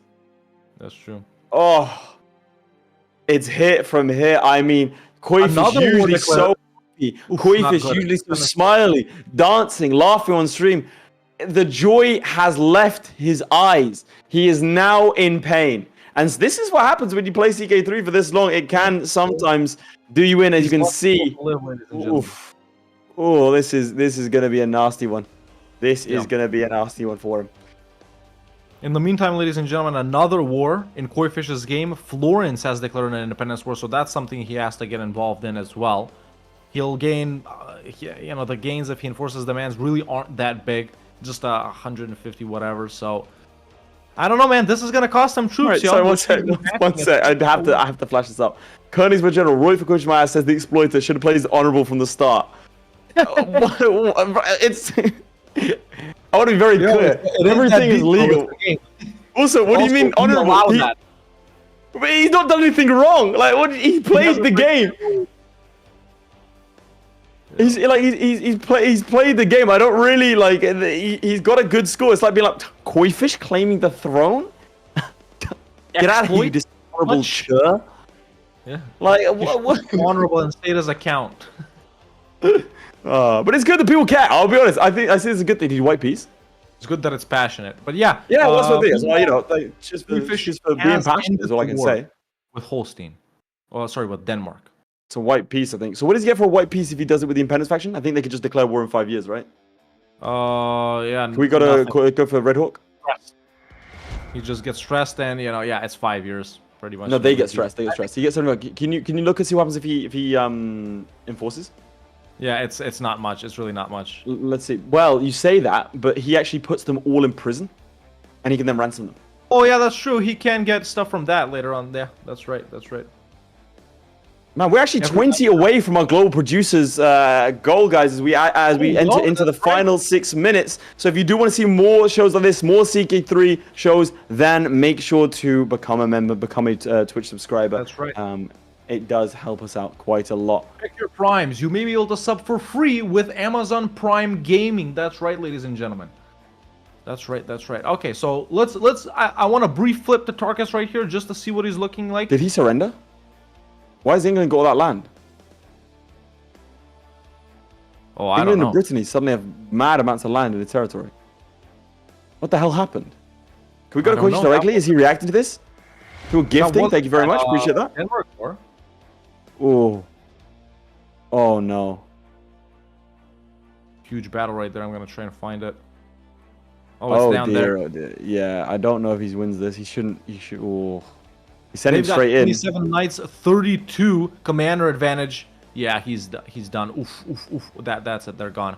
That has. Oh my God, ladies and gentlemen, Koifish. I'm just noticing this now. He's down from 5,000-ish ducats. Yeah. To about 270. So that's 5,000 off his score. And with this battle loss right here, that's about 5,000 or 6,000 off of his troop count as well. So he's down by like 10k right now. I'm sure Tarkus laughing evilly right now in his chair. The money's gone, the troops are gone, wife is gone, took the kids, took the house, divorced. The only thing I have left is my Ford F-150 pickup truck, ladies and gentlemen. So sad. And that's not worth a lot in terms of score. That's worth about 1. No. There we go. Another battle right here in Pavia. He is winning this one, of course. There we go. That's What's the war score, if you don't mind me asking? Negative 51 currently. Negative 51. Not good at all. Mercenaries do count for troop count. We're looking at the number. Noxus Sparrow, welcome to producer. All right, ladies and gentlemen. Final 4 minutes. We know Tarkus' score approximately. If it's still the same from last time we checked, it's like 50-ish K. Just get another more or less. Ducats. And that's another. That is what? There we go. Oh, there we go. Another 2,000 ducats. Look at that. Very nice. Okay, Koifish. He needs to get out of this war. He needs to get out of this war, and then he needs to like turbo. He's got to hop out immediately.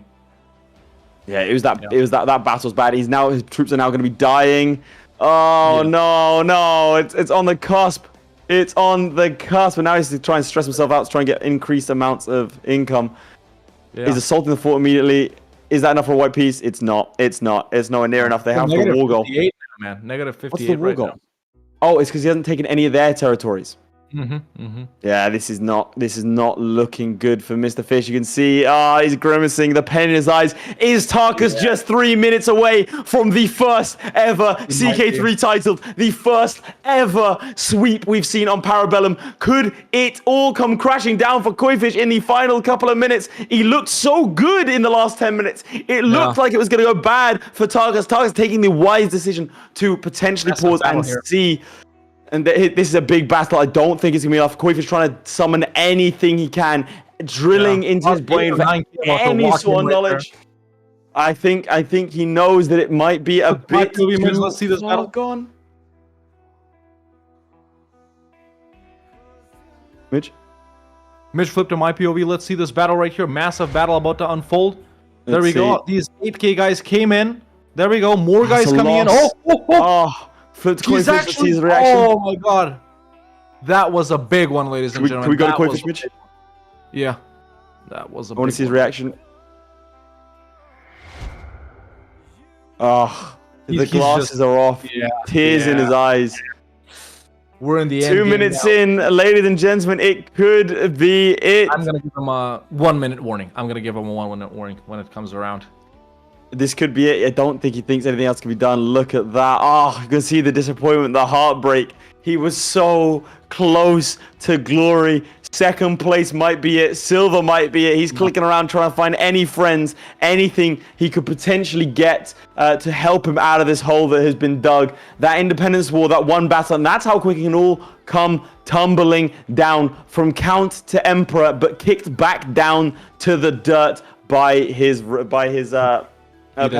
Tarkus, fate on his side to a degree. Consumption not enough to wipe him out. The measles he does contract and does halt him. Let's not forget Tarkus could have gone further in this as we enter into the final minute of the game. I think it's almost safe to say we might have a new champion, ladies and gentlemen. I gave Koifish a 1 minute warning, and all he said was "oof." So, you know, the joy, the life has been sucked out of that man's eyes. Oh, don't look at the camera, Koi. I'm gonna cry. Don't do that. He looks so sad.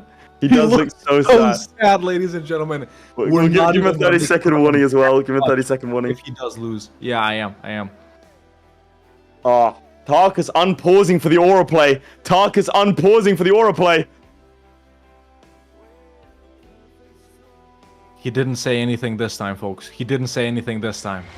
This is bad. This is bad. Tarkus top left already celebrating, ladies and gentlemen, with 50-ish K. We're not even gonna. The numbers are so big, so bigly. We're not even gonna calculate them. 8 seconds left. 7. You do the countdown. I'll tell Koifish time. 3, 2, 1. He loses his war in the end of the day, but there it is, ladies and gentlemen. We have ourselves our new champion. We have ourselves a victor. We have ourselves our inaugural Kingmaker.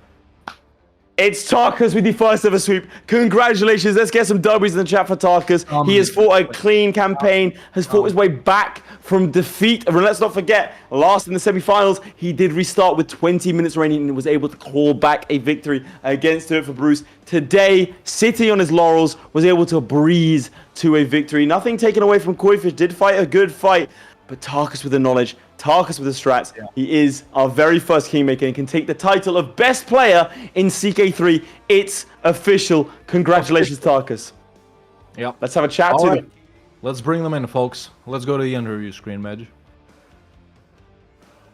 Now, Tarkus, you already know this, but you did, in fact, win. Koifish. Heartbreak at the end. I'm not going to lie. When you stopped smiling, it did things to my feelings. I'm so used to seeing him smile. It did hurt. Koifish, tell us how you're feeling. Good. I think the winner was the most well-deserved one. I'm just a silly guy that makes silly stories, and that guy is a goddamn legend at Crusader Kings mechanics. So you can see the pain in his eyes. He's trying to keep up beat, but a single tear tracing his way down his cheek. Tarkus, you are the first ever CK3 Kingmaker. Congratulations. Spam W's, chat. Spam W's. Let's all celebrate. You do it with the first ever sweep as well. How does it feel? Feels pretty good. Definitely happy, although of course it is sad to see Koifish lose. I love the guy. I love his videos. Excellent content creator. Excellent CK3 player, in fact. And it's a wonderful blessing to be told by him that I am whatever he said. I forgot what he even said now because I was just feeling so overwhelmed emotionally. But he did a great job. Chat accusing me of exploits, honestly completely real. It is a total exploit to divorce your wife and remarry her. It probably should be taken out of the game somehow. I don't know. But I wanted to win because the keys are for my community, and I unpaused in the last minute to give the chance, just in case. Okay, I did not die though, so I got lucky. There was the aura play, and I also want to point out, in terms of exploits, There are no such things as exploits on Kingmaker. If there are, look, if you can take advantage of the code, you take advantage of the code. It's as simple as that. There is no such thing as exploit, no such thing as cheats, no such thing as dishonor when it comes to Kingmaker. Everything is above board. Everything is permitted. I can't say more because I'm pretty sure that saying is copyrighted. Koifish, we'll go back to you. What was your most challenging challenge? What hit you hardest? What did you struggle against most this entire tournament? Honestly, getting here, because there was a road construction on the way home from the baptism I attended, and we were very likely not gonna be here, but they managed to clear it up, and here I am. Other than that, it has to be the fact that the Hastings challenge wasn't the one that was randomized. So I'm gonna have to say the harshness of Africa and my inability to know any exploits in the game. My simple little brain can only do conquering, but that's fun. And other than that, I to make it very short answer of a long one, I think my biggest hurdle here was Tarkus. If it would have been anyone else, I would have crushed that mother. But Tarkus, he built different. He is built different. Tarkus, same question to you. What would you say was the most challenging moment or challenge of the entire campaign? And in fact, a couple of words, if you don't mind, reflecting on Kingmaker as a whole. Sure. I mean, for me, the biggest challenge was honestly the nerves. I know that I was the favorite for the tournament. I came in knowing that. But there's always pressure to perform, right? I mean, it's different to stream a speedrun against your own personal best. Because in that case, if you lose, you just start again. But here, there's only victory and there's only loss. I can never go back if I ever lose. I'm used to being able to just restart if I need to. Beyond that, it also was not getting too complicated with the strategies. We saw exactly that happen when I was up against DoItForBruce. Just trying a too complex strategy when you know that the basic strategies work the best. Like here, I was thinking about going more advanced, but I was like, why not just go basic, right? Why not just go a simple strategy? It was very enjoyable to play against all the different people. I liked the challenges you guys made. I loved watching some of the more creative challenges you had. Some of the challenges that I got, I definitely would have been like, man, would have wished for some of those more creative ones because they're more kind of fun, like a brain teaser, you know? But I think the challenges you guys made overall were very, very good, and I really enjoyed them a lot. Your guys' commentary was great too. I went over and watched over the commentary afterwards in the VODs, and it was like, wow. Lath did a surprisingly good job keeping up with me. I thought he wouldn't have any idea what I was up to for most of the game, but he did a pretty good job. I was impressed. Confirmed, I am not an idiot, ladies and gentlemen. We've done it. Hawk and I talking for a living. It is what we're good at. There it is.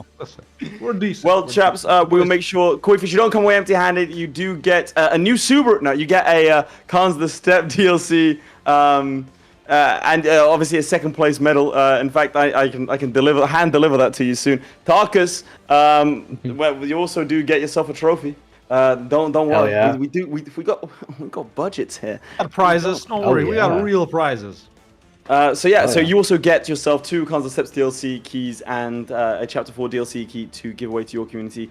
Closing remarks from you two. Thank you very much, both of you, for participating. It's been fantastic to see you for the past 3 days. If we do another CK3 event, it would be an absolute pleasure to have you both. Formidable competitors, better opponents, even better content creators. So if you haven't already, make sure to go and check these guys out. You'd be stupid not to at this point. So I think with that, we'll say our goodbyes to you two both. All right. Thank you for playing, Koifish. It was a pleasure. See you around. Thank you for beating my ass. It was glorious to have you defeat me. You're welcome. You're welcome. Well, that was Tarkus and Koifish, ladies and gentlemen, and that was the conclusion of our first ever Crusader Kings 3 tournament, Kingmaker. Tarkus is officially the champion. Koifish comes in on the number 2 spot. Number 3 for DoItForBruce. Number 4 for Jillyeon. Obviously, we think it went, decent. We don't know what you guys think, but definitely do let us know in the chat right now or on Discord or on our socials if you do want to see Kingmaker return for a second season whenever that is. And yeah, I Mitch, think, do you mind just pasting a key in both chats? Let's just let's drop a Khans the Steps DLC key. We have more. We're gonna put a different code in each, actually. Yep, that sounds good. So keep an eye on chats. We're just gonna start dropping keys. We had to save them just in case of the third match, but now there's keep no an eye match. on the chats. There's one on YouTube. There it is. Twitch. There it is. There's one. There's another one. There it is. Please don't let this be the only CK3 tournament. It was so fun. Well, I'm glad you think so. Thank you very much. We do appreciate it. You might just do something else. You got it, by the way, but you have to activate product on Steam. That's how it does. Already redeemed? Well, yeah, you got to be quick. Okay, so then we have one more constant step and one more chapter 4 to give away. Let's just paste another key in both chats. Yeah, just put it leave the chapter 4 one. We'll do a grand winner for that. But the final constant steps, check in. Check into both, Mitch. Check into both. Yeah, into both.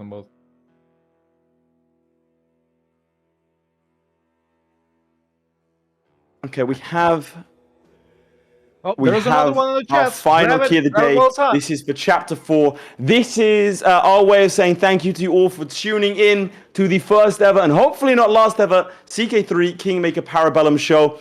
If you didn't know already, we do branch out into other games. It's not just CK3. We have EU4 Hegemon, our EU4 flagship show coming in June. So make sure not to miss that. Make sure to follow, subscribe, do all that good stuff during the Discord to make sure we're always up to date with the latest news. Thank you everyone for participating. Thank you, Midge. Midge, come on down. Come out of hiding. Obviously, big congratulations to Tarkus and thank you to everyone. Oh God, that's horrible. Rod didn't even chroma key himself. Midge, do us a favor. Say it to chat if you don't mind. What is the final word they need to spam? Last giveaway. Okay, ladies and gentlemen, your final giveaway code keyword is, of course, Tarkus. Tarkus is your keyword. Spam Tarkus in chat. Paul, do you have any final remarks from you? No, I mean, that's pretty much it, man. Thanks to everyone for watching. We'll obviously see all of the producers, that's subscribers on Twitch and members on YouTube, in the after party coming right up, where we'll reflect. We'll reflect on the season. We'll chill. Right now is your last chance. If you need to become a YouTube member and Twitch subscriber, if you don't do it right this second, you're not going to get another opportunity until our next show, which again is in June. So, I mean, you'd be waiting 2 months, 3 months, just for the chance of becoming a producer. So this is your final chance to get your name in the hat. Again, it's your final chance to join the after party. We're also going to be hosting in between now and June a producers gathering where we're going to sit down and talk to you guys. That's going to be producers only. It's going to be paid members only. That's Twitch subscribers and YouTube members only are going to be invited to that, where we're going to be discussing upcoming shows, potentially leak a couple of different players we're going to have for future shows, and also look at the possibility CK3. So we're going to be doing all that and more immediately after this and also in future. But for the final time, Midge, please, can you reveal the winner? It is Dr. Memes. Congratulations, you have yourself a Chapter 4 code. Congratulations. Dr. Memes. Not Can you make yourself known, Dr. Memes? Dr. Memes. Is that on YouTube or on Twitch? Chat. Dr. Memes, is he around or are we having another situation? Put your name in the chat, Dr. Memes. Dr. Memes? If you are here. I'm not seeing him. Yeah, I'm not seeing him either. I'm going to give him 10 seconds. If he's not here, we're going to redo it. Yep, 10. Yep. 9. 8. 7. 6. Oh, there he is. Oh, he's here. He's here. He's here. He's here. There he is. There he is, Dr. Memes. Don't worry, you're here. Congratulations, Dr. Memes, for winning the 5 seconds to go. A buzzer beater. So make sure you join the Discord and link your accounts. Thanks to everyone watching in the press party. We'll see you all in the after party. We do appreciate you hanging out there, making friends. We want to make a bit of a community here, and we need your help to do so. Otherwise, it's been an absolute pleasure to be your host for these past few evenings. We'll see you again in June. Goodbye from us. Bye now.